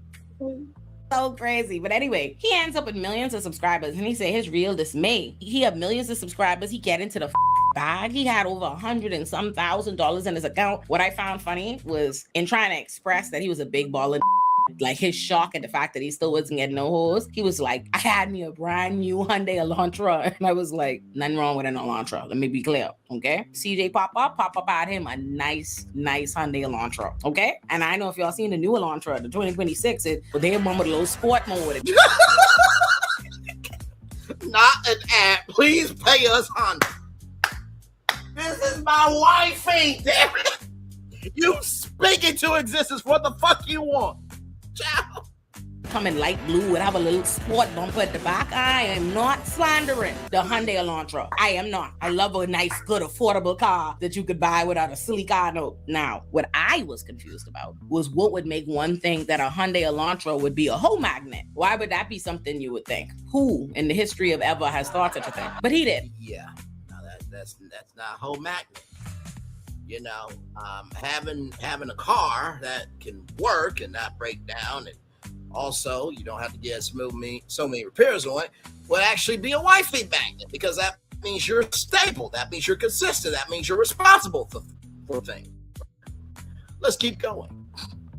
And he was upset that despite the fact that he's so successful now, blah blah, he still ain't getting no pussy. So that's when he comes up with the brilliant idea. I drained even just thinking about it. That's when he decides, oh, well, if adult women ain't giving me no pussy, what about children? At that point in time, I didn't give a fuck. You know what I mean? At that point in time, I was willing to do whatever the fuck I had to do to get some sort of attention. Believe it or not, Jay, right away. Welcome to the Zenniverse. Here, you can shop for glasses from anywhere. See a style you love? Our image search finds. One more time. You know what I mean? At that point in time, I was willing to do whatever the fuck I had to do to get some sort of attention. Believe it or not, jail right away. Some sort of attention. Believe it or not, jail right away. Let me tell you something. I think this is the point in the show where, and this is not to drag my wifey, okay, my YouTube wifey, Raquel Lee, but this is for EDP 445. They're about to drag you. They're about to drag you. In these comments. In these comments. In these comments. Whoa. They're about to drag you. They're about to drag you. In these comments. In these comments. In these comments. In these comments. Screenshots say whole thread on fire. You type too quick, now they all inspired. Refresh, reload, naming every line you hit. Send once, now you're trending right there. Now you're trending right.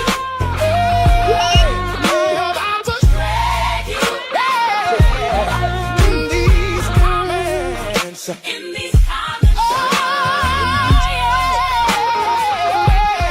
They about to drag you. They about to drag you. In these comments. In these comments. In these comments. In these comments. Every flood, every clap on beat, one wrong word. Now they quote your tweets. Say you did too much. Say you're not that guy. You can log on now, but receipts don't die. They about to drag you. They about to drag you. In these comments. In these comments. They about to drag you. They about to drag you. In these comments. In these comments.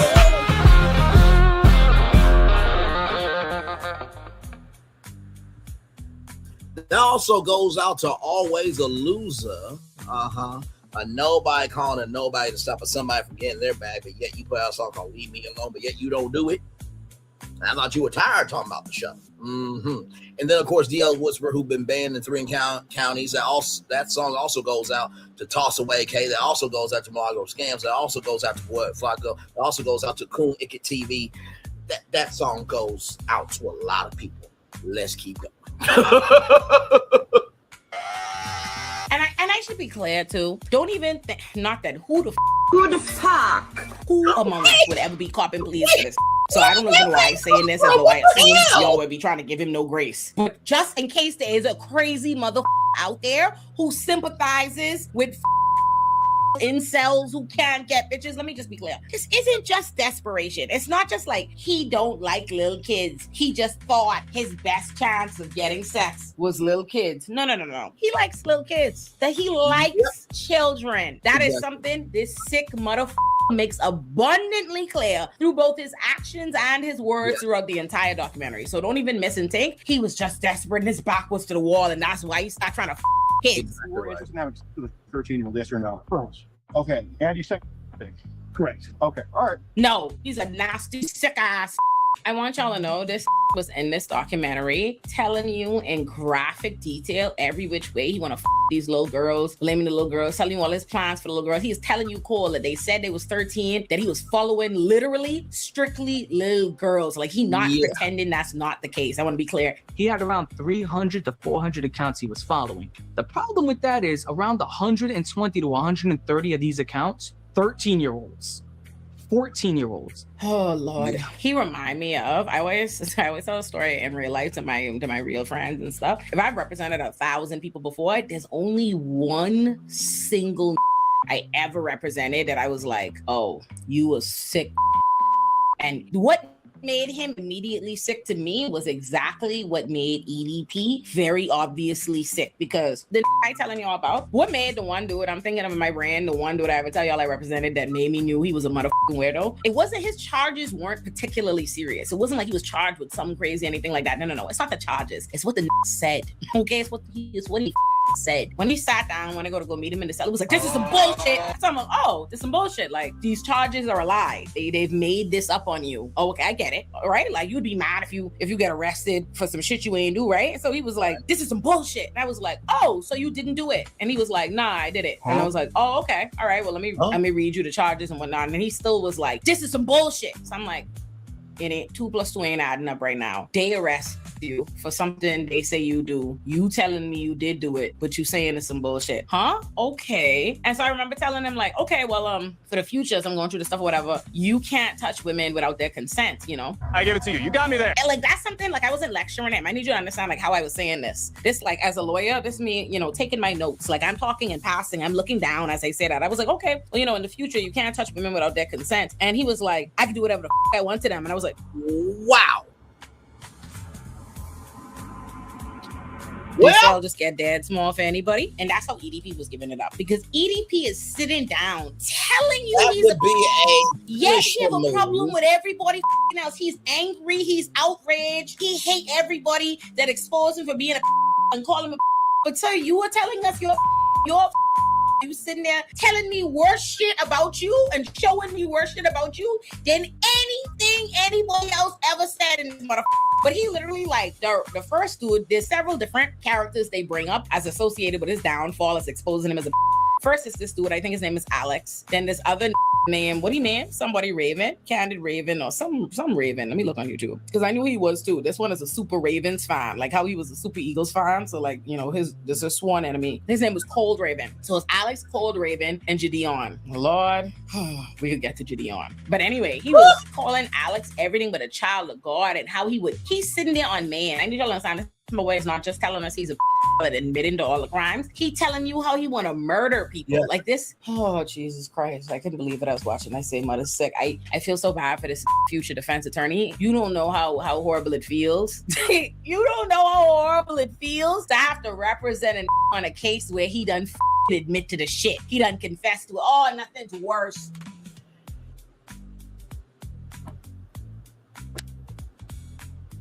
You see it, right? Just neck kisses,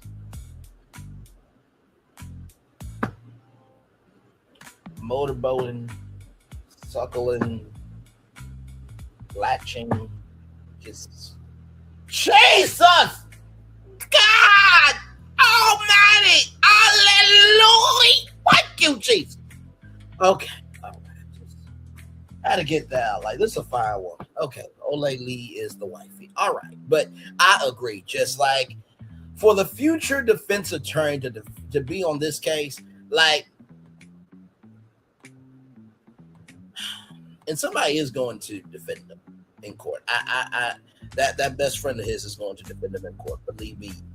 But also too, to that defender, like, this is going to be a case for you because he admitted to everything. When you admit to everything, it's like at that point, just, okay, he's going to jail. Like, you ain't got to really do nothing. Like, whoever is his defense attorney, I would just say, just say you're guilty and just go to jail. Like, it is what it is. You did the documentary. You admit to everything. Like, there's nothing I can do here. Like, that would be the most responsible thing that an attorney can do for EDP 445 at this point. Sincerely. Okay? All right. Let's go back. Nothing is worse. Nothing is worse than arraigning a motherfucker. They tell you they have no idea what this is about. They don't know anything about it. They have nothing to do with it. And then you get out in front of the judge and they make their statement notice, and all of a sudden the prosecutor start reading to you a long statement confessing to every motherfucker. Then you be like, oh my God. Oh my God. I feel so bad for the poor innocent public defender that's gonna have to take this bullshit case where he done and he done, and you know what's annoying too? Mark my words, when this inevitably gets arrested and charged with everything under the sun, and a public defender will have to represent him because he is broke. When a public defender represents, watch him have the nerve to blame the public defender for why he go to prison or have to take a plea deal, like he did not admit to being a on Maine for an hour and a half long documentary. Oh, y'all don't get me started on how I feel about the way mother love to blame the public defender for the options that they have based on, you know what, I getting into a long, you know what, let's stay where I'm supposed to stay. You see, I've fallen out of my pocket. I going into criminal justice rounds. That's my bad. I'm back to it. My bad, pimp. My apologies. Oh, where was we with this? First of all, you ain't ever got to apologize for being a black queen with intelligence to me. That is shit. Let me tell you something. I said to y'all, conversations is intimacy, okay? She could be sitting down. Let's just say me and Olay were married, right? And she is just saying, I got this case I gotta do. And I'm just like, baby, are you okay? I'm mentally coming in my brain right now off of your greatness of just how you are so articulate, wise, and smooth with this. Just keep going. Like, there is nothing like the intelligence of a black woman or anyone for that matter. When you have somebody who truly gives a damn fucking shit about their purpose and they are genuinely curious because they are wanting to be a responsible citizen in the world, like, child, intelligence, oh my God, there's just nothing like it. You can't equate it to anything else, right? So having, intellectual conversations, that is like sex. And there is a thing as a sapiosexual that they really get off on really being able to have in-depth, expansive and vast conversations. So that example I just gave, that was just saying, hey, listen, keep going and being great. Okay, that's it. That's all kaput in the story. Let's keep going. Boom. So he not only admitted to being he admitted to be a murder planner. Like, all he has spent his time doing is fantasizing about little children and murdering people who talk about him little children. Oh my God. And when I tell you this guy is a dick, like, y'all got to just use you have to use clips of this man throughout this whole thing. I cannot do justice the way this is talking and how he's coming. He's like, oh yeah, like whatever. Everybody hates so it's okay that these guys want to ruin my life. And it's like, nobody's doing that. You did that to yourself. We're just talking about it. Creators, now you can earn a little extra. Extra? Yep. Start tagging your Amazon faves on YouTube Shopping. Maybe not that extra. By the way, you won't get all that when you do YouTube Shopping. Now that's the real deal. You see her face? Let's keep going. I was clearly aware of the law and I was clearly aware of what I was doing. So as much as they want to write all this fucked up shit about me online and I should be in jail, prison, felon, I should be on the sex offenders list and all this bullshit. We're going to send these motherfuckers to hell. My thoughts on Alex Rosen is I feel like he's a piece of shit. I feel like he should burn in hell and go fucking die, if I'm being completely honest with you. Give me Kayla's address because I'm about to hop in this car and I'm about to go blow this bitch's brains out. are you good? Like, are you Yeah, he said that. serious? So then here comes Gideon. Because Alex's original thing was botched in some way, Gideon decides that he wants to take up the mantle. Oh, Lord. Gideon is another one I've watched many a video essay about because he's another hot mess. Gideon, come on down. Oh, all these need to go to jail. Like I say, all these in this space weird. So Gideon comes on in association with some other name, but he's called himself Skeet Hansen. I think that's what it is. Skeet. He's a Chris Hansen. He calls himself a Chris Hansen impersonator, and he calls himself Skeet something. Imagine you out here, you trying to stop predators, and the name you decide to represent that as Skeet somebody. Skeet. These people are so unserious, yeah? So anyway, Gideon decides to get an actual, like, oh, Lord, I don't even remember how they say to start, but just know, EDP starts talking to a 15-year-old girl, who we know is a 15-year-old girl. He's trying to this 15-year-old girl. He's sending this 15-year-old girl all kind of sexually explicit XYZ. Gideon want to catch him. All of this really exposes the fundamental problem with all of these is like, they don't have any interest in truly stopping predators or protecting children. Right. They just doing it for views and clout, and they feel like it's a good way to farm long-term engagement, because the thing is, it's like they feel like there's no limit on what they could do, because when somebody is considered who you see in them dealing with is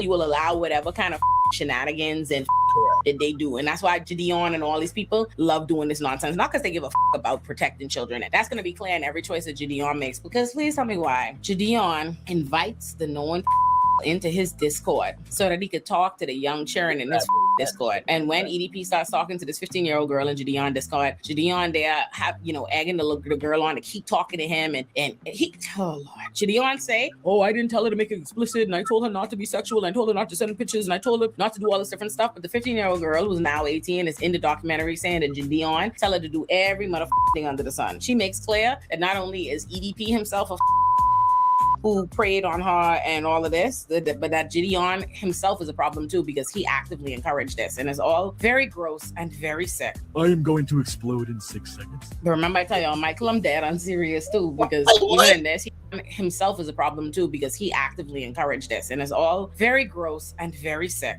I am going to explode in 6 seconds. But remember, I tell y'all, Michael, I'm dead on serious too, because even in this, he's showing you the girl making accusations about Gideon, and the whole thing is so crazy, because regardless of, they have all these people's different side of the story, but it really doesn't matter what the anybody talking about, because at the end of the day, the girl was underage. EDP was knowingly and intentionally talking sexually to a underage girl and trying to her. So that's the end of that on being weird. If it was legal, would you have had sex with Kayla? If it was legal, I would have fucking turned that ass out.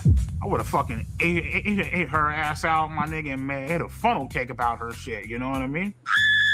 Gideon and them, in the same breath that they trying to pretend they trying to protect children, they was exposing this 15-year-old girl. I just want y'all to hear that 2 more times, okay? EDP was knowingly and intentionally talking sexually to a underage girl and trying to her. So that's the end of that on being weird. If it was legal, would you have had sex with Kayla? If it was legal, I would have fucking turned that ass out. I would have fucking ate her ass out, my nigga, and made a funnel cake about her shit. You know what I mean?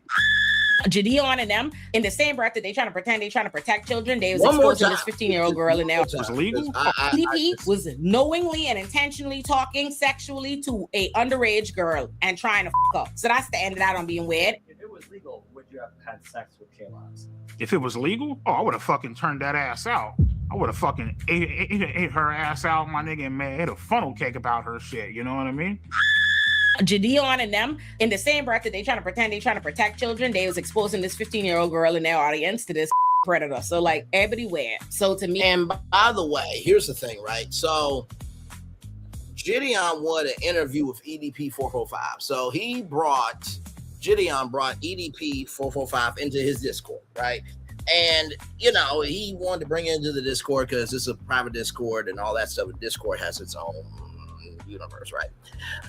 So allegedly EDP 445 found Kayla from this Discord, right? And there was a interview that was supposed to happen, but didn't happen. So Gideon, this other person who was a moderator in Gideon's Discord, said, hey, we need to get back at EDP because he didn't give us an interview and da-da-da-da. And Kayla's an opportunist, this, that, and the third. And child, listen, who isn't an opportunist, right? But I think there's a difference between being an opportunist on purpose and understanding how to utilize a platform to get ahead responsibly, rather than being an opportunist just taking an inch and making it a mile just so you can get sympathy, right? But in the same token, like EDP was talking to Kayla when she was 15 years old, so that erases everything from me. Okay, let's keep going. Me, it goes without saying that the girl is right when she said Gideon was weird, but they put at the end of her, expressing her feelings. They have like a running list of all the different things that she said about Gideon that are clearly designed to some extent also make her look crazy. Like it's like on this list of things you see run by there, like she thinks Gideon is an Illuminati and all these different things that make it sound so outlandish and so wild and cast out on, what she's saying. But child, no, sir. I don't care about anything else. Gideon and the other one was like, oh, I think she's kind of, taking advantage of this situation, like using it for clout. So I'm like, what are y'all doing? What are y'all doing? What are all of you doing? Who gives a what reason you think she has for talking about the grown man predator trying to like, what are we talking about? We assessing her motivations and not you. Go to hell. Anyway, after this is done, Gideon and them do a sting. They do another botched hot mess thing that they tried to do to expose EDP this girl. But in the course of this, when the sting happened, EDP starts texting the 15-year-old girl, threatening to kill her, calling every kind of bitch, all kind of names under the sun, all of which shitty on them know, and still out here like continuing on with this foolishness. And then EDP sitting up on the documentary telling you now how he still he would have her and saying what kind of body she had on her, even though he knows she was underage. Like, yes, what is this? And then he talking about how he want to kill a little girl. I say, Jesus Christ, like, Lord, they gotta throw him under the jail. They gotta throw him under the motherfucking jail. Then at some point in time, he just get up and start telling you everybody. They have two different lists. First is his bitch list, where he get up and tell you every motherfucker on YouTube he hates, like just saying all kind of derogatory, nasty stuff, insults. And the funny thing is, when you see the list, it's just so clear what era of YouTube he's from. You know what I mean? What era of YouTube he was popping in, because all his ops, like the list is Moist Critical and hold on, is Moist? I always just get this wrong. Moist Critical and Penguin Zero are the same person, right? Hold on, let me make sure I get this right. Moist Critical and Penguin Zero is the same guy, right? But Asmin Gold is a different guy that just look just like Moist Critical and Penguin Zero, who are not two guys, but one guy with two different names who look like this other guy with a different name, right? That's it, right? When we started Warby Parker, we just sold glasses, and only online. But people liked them a lot. So we offered more things, like sunglasses and contacts. And then we thought, what if we sold eyewear online and in stores? So we did that. And now we have stores in neighborhoods all over. There you can chat with friendly opticians and get eye exams from top-notch doctors. Now, no matter where you go, we've got your eyes covered. Yeah, I'm gonna be getting me some glasses soon. Oh, that was the thing I forgot to tell y'all. Your fan member got 20/20 vision apparently. So how about that? Okay, like listen, this eye crossed all the time. So after 32 years of wearing glasses, they finally corrected themselves. So there is that. Let's continue on. Sure, close enough, I guess. Anyway, that's the he hate. He hate them. He hate Hassan. It's so funny because his list, being on his list, honestly serves as an endorsement. Like, oh, you on the shit list of a evil, nasty, disgusting, wicked. Like, good for you. The only person who didn't deserve, like, truly ain't deserved to be on that shit list, because I think they actually are shitty. From what I know, was he had a creator on there called Keemstar, and to my knowledge, Keemstar is a shitty too. But I assume Keemstar must have, condemned him for being a. Because the Barlow, you could be a shitty and still see is wrong. Anybody who had anything negative to say about EDP being a, which he admits to, he was shitting on the list. And then his list of the best people, Lord, it's so crazy. Like, I just don't even understand.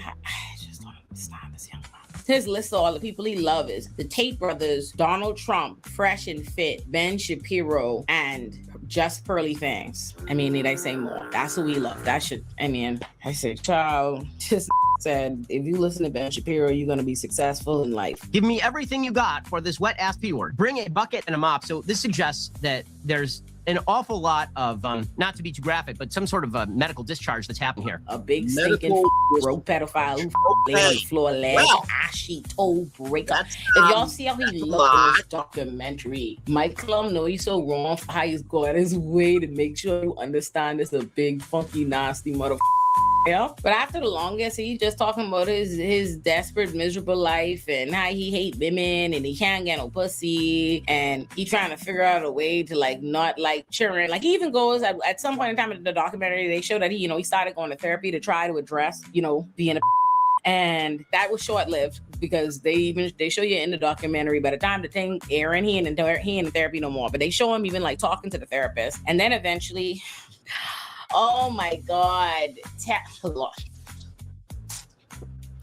Oh Lord. I promise y'all, if he wasn't quite literally a danger to society and a wicked, like truly evil, like nothing redeemable degenerate. Oh, that reminds me. Oh my God. Thinking of him being like, a net negative for society, that just reminded me he's dying. I'm sorry. God was already intervening. God will make a way. He's like, he's saying to do nothing. I'm not doing this with Tori Lee. I'm not doing this with Tori. They say he on dialysis. They say if he missed one dialysis appointment, he's dead. And I'm not mad at that. I can't say like this is not a guy who I can say that I feel for. Like I don't don't think that this is a redeemable guy. I don't think that this is a guy you could save. I don't think there's any book you could give him that could make him better. I think I say all that to say, I would feel in a different life, like I almost would pity him because he clearly hates himself so much. Like you see it, he despises himself. He hates himself. He hates his life. And that clearly the only way he know how to cope and move through the world is to be nasty and hate. You know what it is? He have, none of the funny, none of the charisma and, all of the but he has all the hate that Stink Mina had in the Boondocks. You know what I mean? Like when they show Stink Mina backstory and they're like, all his life, Colonel Stink Mina been an angry, hateful motherfucker, just hating the world and hating everybody and hate. Yeah, so I have dreams probably about maybe twice, sometimes even 3 times a week of me viciously killing people, viciously slaughtering people. That's the and like I say, I would feel bad for him, but I don't. He's like really, really horrible. Like he does not have a single millisecond, not a moment, not a single half a second where you feel for him, where he seemed redeemable. And I say that as let me tell y'all, listen, y'all don't understand. I can make a case for just about anybody. Or I can make a mother case about the humanity of anybody, okay? If you watch my Why Serial Killers Are Monsters, go watch that video, my actual Illuminati production, because I promise you, the production is not what you're thinking based on the title. You can go watch that when you're done it on my main channel, Illuminati. But if you watch it, you know good and well, I could make a case now for the worst of but this right here, because say what you want, Jeffrey Dahmer and them know better than to be talking like this. You do not have an hour and a half footage of like Jeffrey and them like, yeah, I did that. That's how this is. Like Ted Bundy and them ain't talking to you like that. Like even if they felt that way, they never talk to you as talking. This is horrible. So where we at? He dying, still ain't getting no pussy. So then when you look, they showing him on the dating apps and whatnot. And boy, this sitting down on the floor. He on a stained mattress on the floor. And it's not even, I don't need like barely a real mattress, man. It could even be an air mattress for all I know. But he is on a stained mattress on the literal floor with his, listen, you have to show him, I mean, whole leg, like leg in the camera. Ashy, gross sister, proud family level, ashy. They showing you his toes, he break up everything about him. I mean, he couldn't look stinker. And this is a imagine, do you know how crazy it is to agree to do a documentary and to know the camera crew come in and to be on the floor with your whole heaping leg of ash just stretch out, sprawl out? You cannot put on lotion. If you can't put on lotion for the camera, since I know you don't even have no lotion, you beast. Oh my God. But as he's sitting on his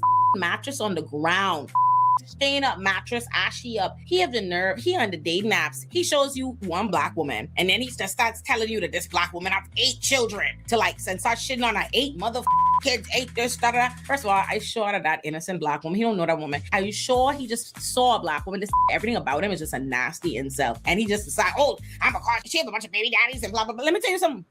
Even if she have 8 kids, and even if she have them for 8, that's 8 more than ever you, okay? All right?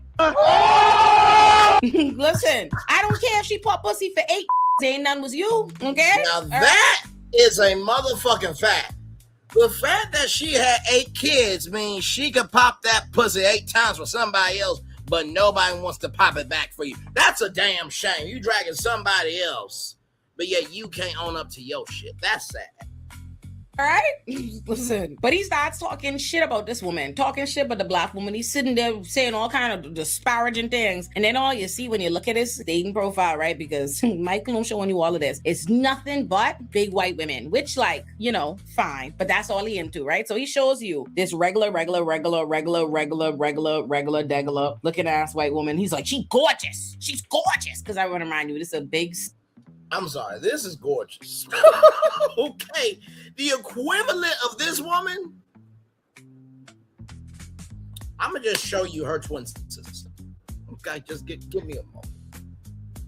Give me a moment. And like I said, I want this woman right here to be a part of one of my TV shows that I pitched to NBC Universal. Okay. I ain't gonna tell you which show, but believe me, she's got a very prominent role in this show. Okay, all right. Just want y'all to know that. So this is right here.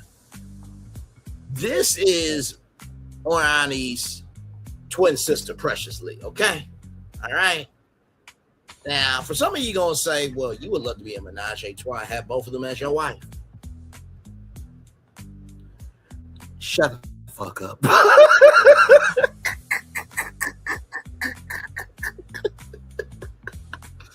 I mean, if I can have her and this fine woman, both of them being my wife. Hallelujah. Oh, you want that black fire woman fire. Oh, okay, 1, 2, 3, fire. Damn right. But I believe that you should be with one woman because one woman is more than enough. 2? The only way I do 2 is if I get buy one, get one free. If I get 2 different scoops of ice cream. Or if I get 2 drinks at a bar, okay? All right, moving on. Stinking Trumper ass.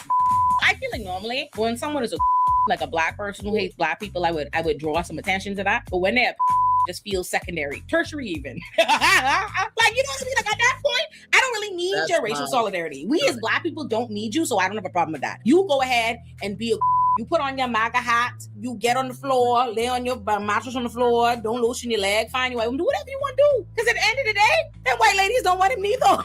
Just tell me why. When your next look, Mike Luman, he putting the text on the screen, it's dead funny. He's like, EDP actually got a girlfriend. Out comes this white lady. Like, I don't want to bully this lady, but also she was voluntarily dating the so I do kind of want to bully this lady, but I won't. Well, no, I won't. I can't bully her harder than life clearly has because what the are you doing? Dating EDP. But even that, he starts telling you all how he let a woman, he's gonna trip over the woman they've been dating for a whole year. They on the couch just being themselves. Lord. And he telling you all about her, and she telling you, she can get up on the camera and tell you, they ask her, do you think EDP would talk to, children, underage children? We would, and she starts telling us, no, I don't believe the EDP that I'm dating, I don't believe he would do that. And it's like, what the are you talking about? What do you mean you don't believe he would do? I don't understand why people just ask people, like, that's like asking somebody whether or not they believe the sky is blue. Who the give a with this crazy nut bit say, the sky is blue. And then right there telling you the sky is blue. Like, what do you mean? This is a whole documentary. He's voluntarily participating in this documentary, telling them the documentary named The Sick Mind of EDP. And EDP is sitting there voluntarily telling you all about his sick ass mind. And she could say, no, not the EDP I date. Girl, yes, that EDP. What are you talking about? Like, my thing is, if you're going to date whatever. I guess. But if you're gonna date him, why are you pretending like that's not what he is? As when he himself isn't pretending that's what he is. That is what the he is. But anyway, she tell him that. And then when you look quick as that, Mike Klum decides to ask her, like, oh, how's the sex? Let me tell you, she goes from a fervent EDP dick rider in no uncertain terms to the minute they ask how the sex is, this gal starts stuttering. And then when you look, she said she's refused to have sex with EDP. Lord. So, and I just like, I don't even understand. Like, what's the, like, I understand why one wouldn't want to EDP.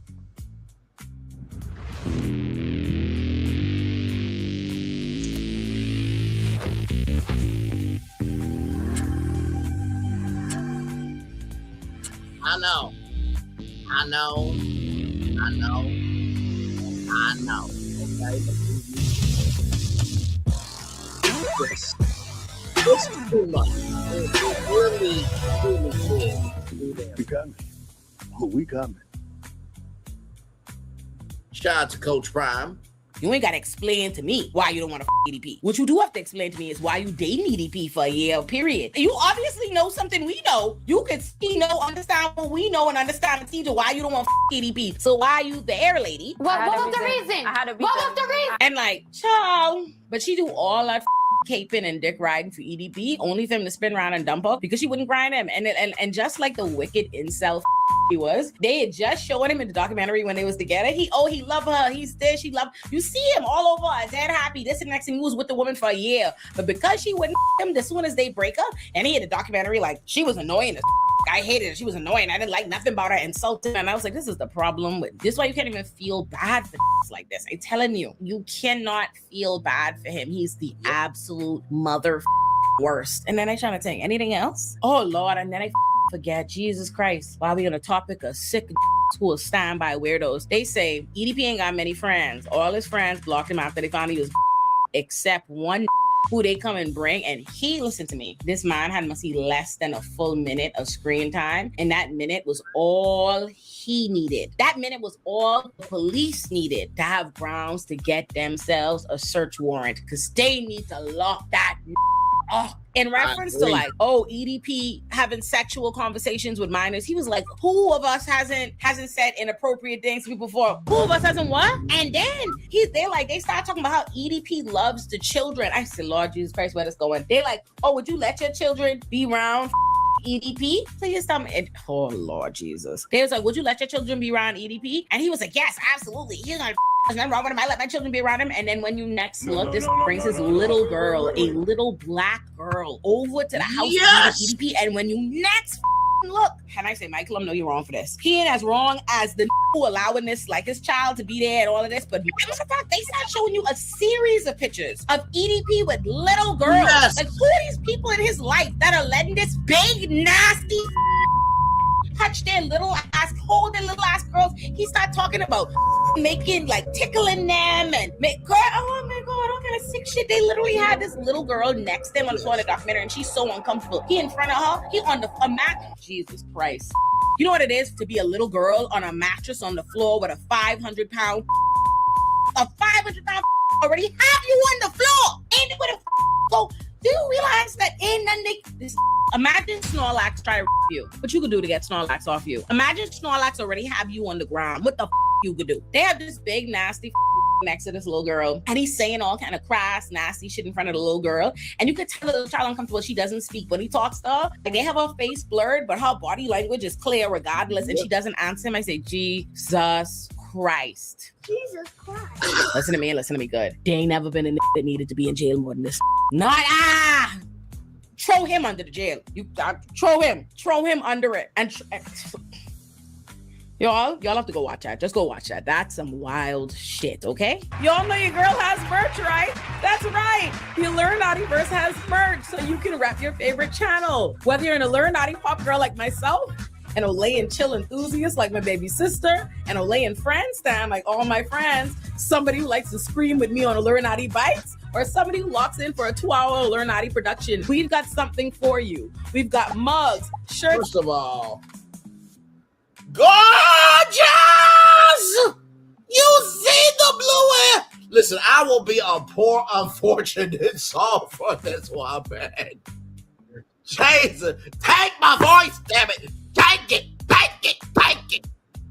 Moving. And hats. It's all very cute because Cartoon Me is adorable. Shout out to Toonrific Tariq for being the man behind her. And to my pop watchers in particular, please know that you wore me down, and I finally gave y'all a shoot me with your big gun merch that y'all kept begging for. Look how cute your shoot me with your big gun merch is. Oh my God, to be an Illuminati pop girly. But I genuinely love my merch. Not just because it's mine, but because I ordered everything myself before showing it to y'all so I could make sure the quality was good, because I could not have y'all spending y'all hard-earned money on garbage, which is why I'm pleased to report that I have a cupboard full of the most beautiful glossy mugs and a drawer full of the comfiest Illuminati shirts. So if you've ever wanted to support the channel or rep your favorite corner of the Illuminativerse, or just walk around with my cartoon face on your chest like a true fan, check out the merch store linked in the description below, or go to Illuminati-shop.fourthwall.com to make sure you get your Illuminati merch. Again, that's Illuminati-shop.fourthwall.com, or click the link in the description below, or use the QR code on screen to run me your money today. If you enjoyed the video you just watched,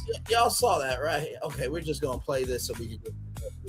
I'm a bigger frame shape kind of person, so these are definitely gonna be a go-to for me. It's kind of like a congratulations.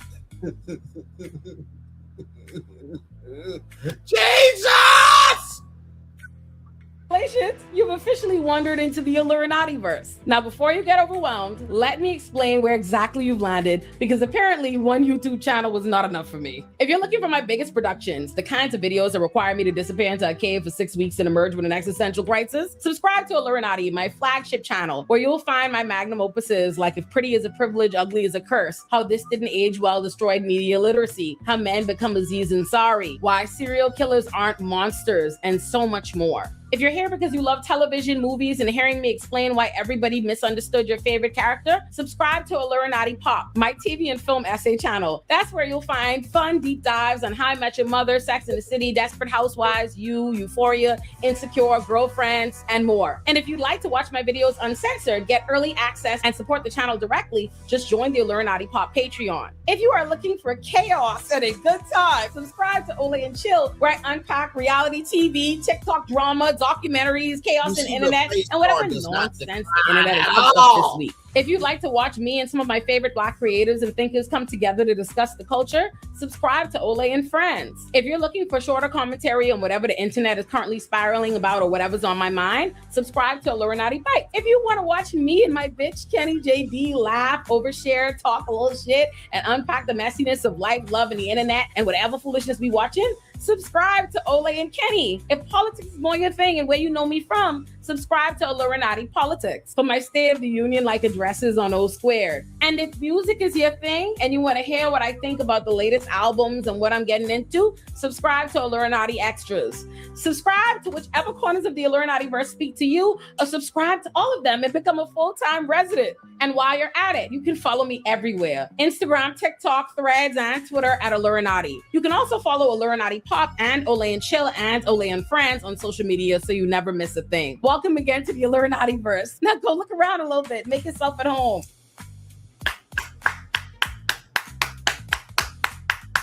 And she is the wifey, ladies and gentlemen. Okay, so come on, you see the face card. So now that you're all caught up with EDP 445, there's just one more thing we gotta talk about. Okay, just one more thing. Just one more thing. Just one more thing. Okay. So, yes, I know about the Disney news, child. Why do this after D23? We'll get to that another time, but let's get into this. Proof Point actress Raquel Lee's negligence suit claims Disney knew nothing about on-set grapes and did nothing. Not safe for children, okay? So, Mark Curry, Don Lewis, Raquel Lee, Taj Mari. So this is Raquel Lee right here, okay, everybody? Here we go. The Proof Point star Raquel Lee claims in a extremely graphic negligence suit against the Walt Disney Company that she was repeatedly raped, sexually assaulted, sexually abused, and sexually harassed on the Utah set of the 2001 movie when she was 14 years old. The House of Mouse knew about it and did nothing to stop the violence. The Quiet on Set, the Dark Side Kids TV participant says, John Doe, Mr. Doe, was an on-set adult middle-aged male employee who was involved in the filming of the movie, states the August 21st filing in Los Angeles Superior Court. Now, on behalf of Lee, rather, now Raquel Lee Bolu, with intentional vagueness about the alleged predator. So I'm guessing she is now married. Mr. Doe's sexual abuse of Miss Bolu. Oh, okay, she's not married then. Never mind. I guess that's her full name. Was apparent to the adults on Disney's set. Defendant Disney repeatedly felt Miss Bolu. Disney facilitated to see it. Mr. Doe's severe sexual abuse of Miss Bolu. Disney said was not safe for children. The unspecified money judgment seeking complaint from New York City-based Wigdor LLP says regarding what Lee faced on the Disney Channel film starring Mark Curry and directed by Neil Israel. Let's continue on here. Proof Point, which is centered on a case of kooky time travel scientists with hanging Mr. Kooky's Curry and Don Lewis, their kids Lee and Taj Mari, right? Debuted on September 14th, 2001, claiming the visibly disheveled teen was also at the receiving end of tirades from Disney executives at the time of her performance. The filing strategically invokes the much accused, much convicted, and incarcerated Harvey Weinstein, among others, with the ex-Miramax kingpin in mind, and also the Weinstein Company kingpin in mind. Now, the nearly 4-year-old actress filing adds, this is not the first time Disney has enabled a sexual predator to target abuse vulnerable victims. Disney has a long-standing horrifying history of protecting sexual abusers that began well before 2001, continued after 2001. Disney has caused irreparable and devastating harm and must be held accountable. The action claims the defendant failed to use reasonable care in investigating circumstances on set and did nothing to reasonably investigate, supervise, or monitor and or terminate Mr. Doe to ensure the safety of child actors. Contacted by Deadline on Sunday, Disney had no comment on the suit or the accusations within it. That's not surprising. Even so, even more so with the amount of time that has passed since the alleged incidents and people involved who are no longer at Disney. In terms of the situation timeline, the first Josh Tomorrow led Disney heard about the Tori case was in June. Source said that's when Doug Windor and Jane Kim approached Disney in the hopes of selling it out of court. Clearly, the parties couldn't reach a satisfactory deal. What is also clear is that while Disney may or may not have first heard about the horrors Lee went through 2001 just a few months ago, this past week's claim action is not the first time the actress has engaged lawyers about the fallout from Proofpoint. Deadline has learned that in 2015, a Gloria Allred representative Lee negotiated a confidential settlement for a small amount of money with a male who worked the film. That the male in question was represented by a venerable partner, William Biggs II. Allred had no comment on settlement or anything to do with it when contacted by Deadline. Biggs did not respond to Deadline's request for comment. Details of the previous settlement and the exact sum payout are under lock and key, hence likely the John Doe in the new civil complaint. However, the president already well known for her work with SA survivors could be an indication of the nature of the 2015 case. As for this latest action, the law has changed in Lee's favor, whereas in the past it would have long exhausted the statute of limitations, but under a 2020 California measure, survivors of childhood sexual abuse have now up to their 40th birthday to file a civil claim. A 2023 addition to that 2020 law removed any statute of limitations for civil claims of childhood sexual assault survivors that occurred on or after January 1st, 2024. Under the law as it stands, a plaintiff can claim triple actual damages if it is proven a company like Disney institution or persons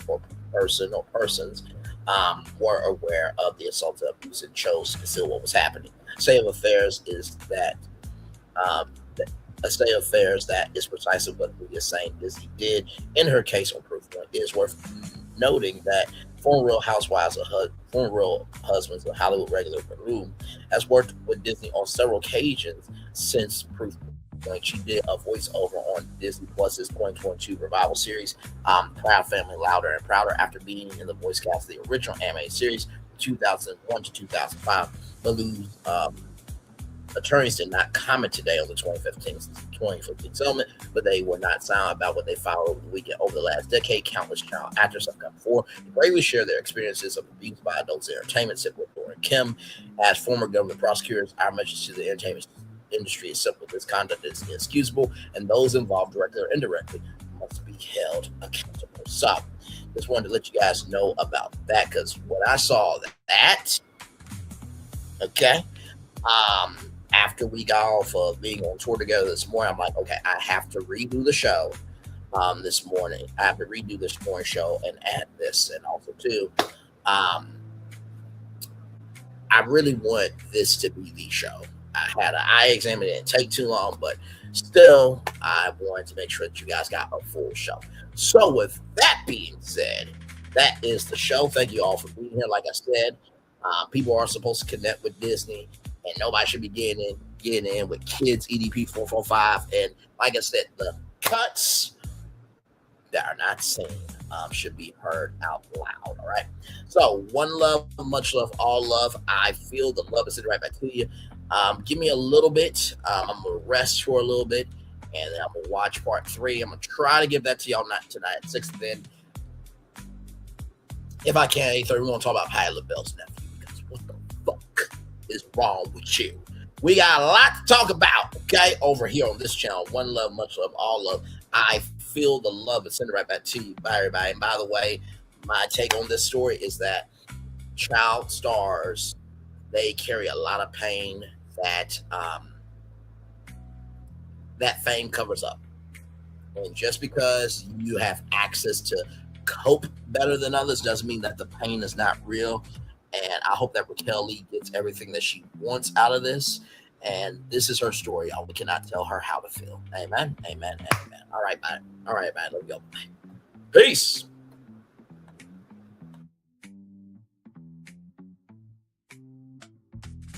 I thought I should tell you they've been talking about you. Yeah, they've been talking about you. They've been talking about the fact that they've done everything they could to stop you and everything they could to block you, but you still win. They've been talking about the fact that they have undermined your success and they have tried to sabotage your seasons, but you keep winning. They've been talking about the fact that even though they don't like each other, they get together to try to kill you, but you keep winning. They've been talking about the fact that you were voted least likely to succeed, but like cream, you keep rising to the top. They've been talking about how they tried to burn your world down, but like the phoenix, you rose from the ashes. They've been talking about you, and you know what they say? Oh, she's just lucky. He's just lucky. But no, you ain't lucky. You're anointed. You got something on you. You got favor on you. You got power on you. You were born to win. Now they can call it luck, but it's grace. They can call it luck, but it's favor. But whatever they call it, it doesn't matter, because you know what God calls you? Do you know what God calls you? A winner. I thought I should tell you they've been talking about you. Yeah, they've been talking about you. They've been talking about the fact that they've done everything they could to stop you and everything they could to block you, but you still win. They've been talking about the fact that they have undermined your success and they have tried to sabotage your seasons, but you keep winning. They've been talking about the fact that even though they don't like each other, they get together to try to kill you, but you keep winning. They've been talking about the fact that you were voted least likely to succeed, but like cream, you keep rising to the top. They've been talking about how they tried to burn your world down, but like the phoenix, you rose from the ashes. They've been talking about you, and you know what they say? Oh, she's just lucky. He's just lucky. But no, you ain't lucky. You're anointed. You got something on you. You got favor on you. You got power on you. You were born to win. Now they can call it luck, but it's grace. They can call it luck, but it's favor. But whatever they call it, it doesn't matter, because you know what God calls you? Do you know what God calls you? A winner. I thought I should tell you they've been talking about you. Yeah, they've been talking about you. They've been talking about the fact that they've done everything they could to stop you and everything they could to block you, but you still win. They've been talking about the fact that they have undermined your success and they have tried to sabotage your seasons, but you keep winning. They've been talking about the fact that even though they don't like each other, they get together to try to kill you, but you keep winning. They've been talking about the fact that you were voted least likely to succeed, but like cream, you keep rising to the top. They've been talking about how they tried to burn your world down, but like the phoenix, you rose from the ashes. They've been talking about you, and you know what they say? Oh, she's just lucky. He's just lucky. But no, you ain't lucky. You're anointed. You got something on you. You got favor on you. You got power on you. You were born to win. Now they can call it luck, but it's grace. They can call it luck, but it's favor. But whatever they call it, it doesn't matter, because you know what God calls you? Do you know what God calls you? A winner. I thought I should tell you they've been talking about you. Yeah, they've been talking about you. They've been talking about the fact that they've done everything they could to stop you and everything they could to block you, but you still win. They've been talking about the fact that they have undermined your success and they have tried to sabotage your seasons, but you keep winning. They've been talking about the fact that even though they don't like each other, they get together to try to kill you, but you keep winning. They've been talking about the fact that you were voted least likely to succeed, but like cream, you keep rising to the top. They've been talking about how they tried to burn your world down, but like the phoenix, you rose from the ashes. They've been talking about you. And you know what they say? Oh, she's just lucky. He's just lucky. But no, you ain't lucky. You're anointed. You got something on you. You got favor on you. You got power on you. You were born to win. Now they can call it luck, but it's grace. They can call it luck, but it's favor. But whatever they call it, it doesn't matter, because you know what God calls you? Do you know what God calls you? A winner. I thought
Come with me if you want to live a more delicious life. Oh, maybe we should get in the van. In this world, we don't get to control much. The past, male pattern baldness. Leggies. Got one right now. The urge to pop that bubble wrap. But there is one thing we do get to choose every single day: what we eat. Welcome to the Sonic Department of Research and Deliciousness. We have everything you want, didn't know you wanted, and some things you didn't know were possible. Because we believe if you're not having fun, you're not living free. So come on, let's live a little. Hey, good morning, America.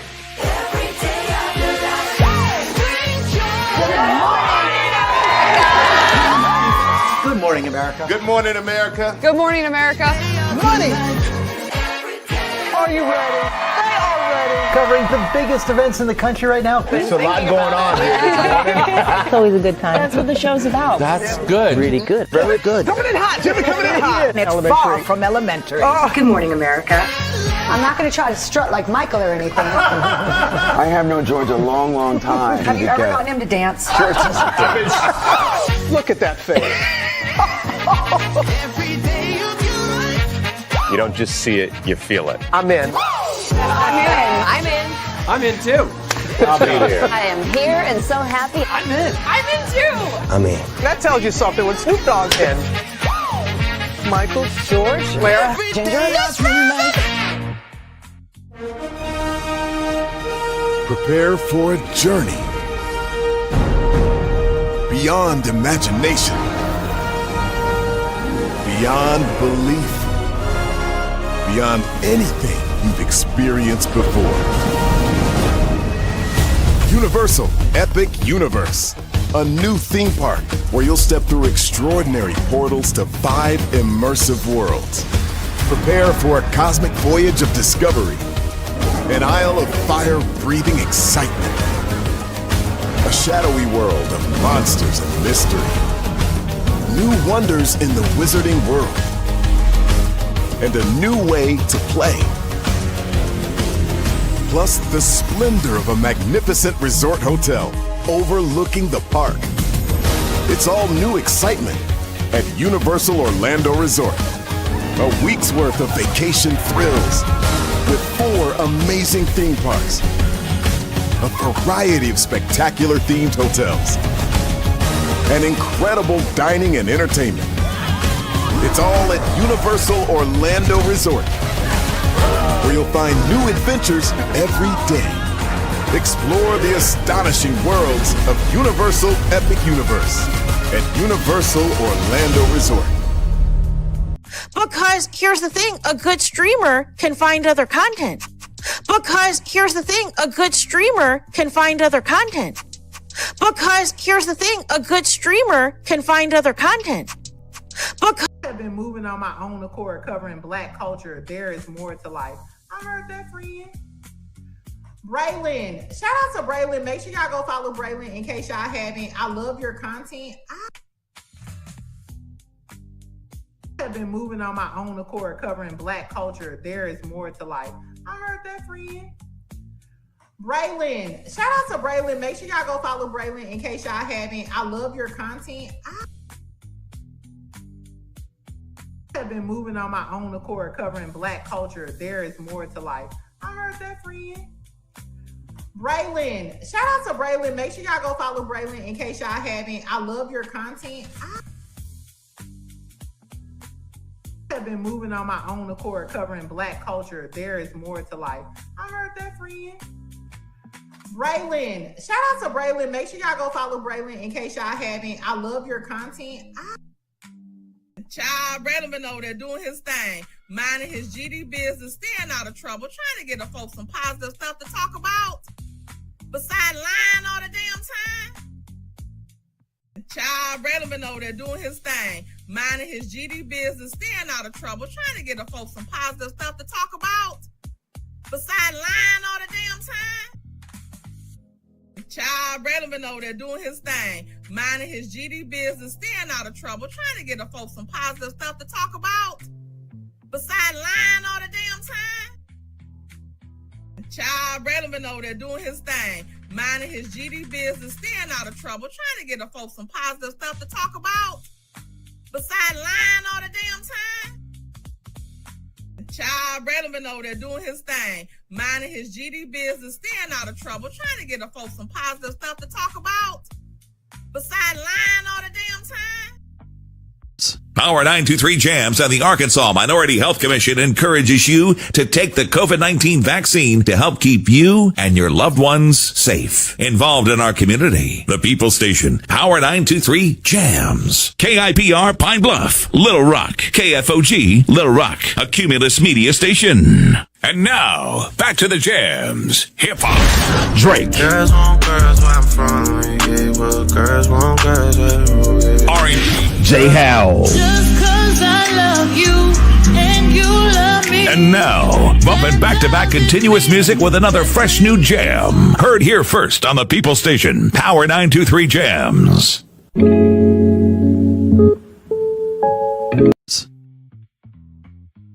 By the way, this goes out to EDP 445, Milagro Scams, Toss Away K, Always a Loser, Poetic Flacco, DL Whisperer, and the resties.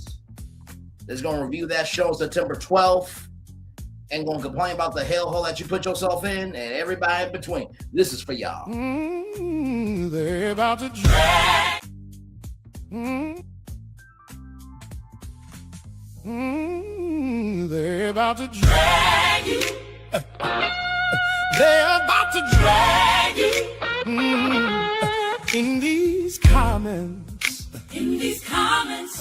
In these comments. Oh, they're about to drag you. They're about to drag you.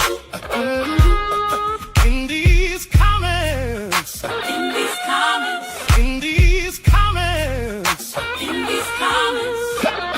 Screenshots say whole thread on fire. You type too quick, now they all inspired. Refresh, reload, naming every line. You hit send once, now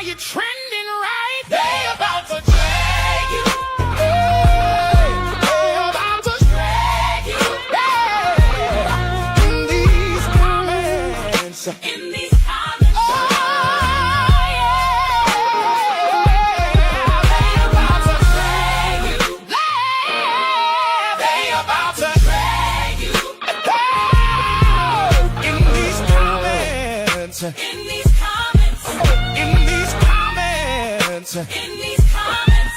Laugh, react, flood. Every clap on beat. One wrong word.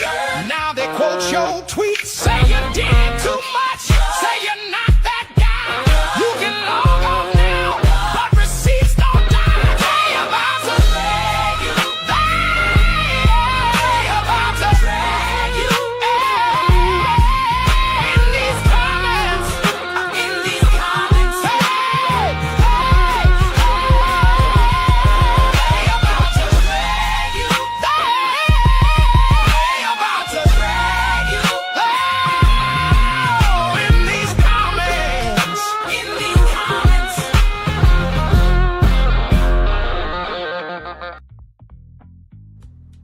That goes for all of you. See y'all later on tonight. Bye.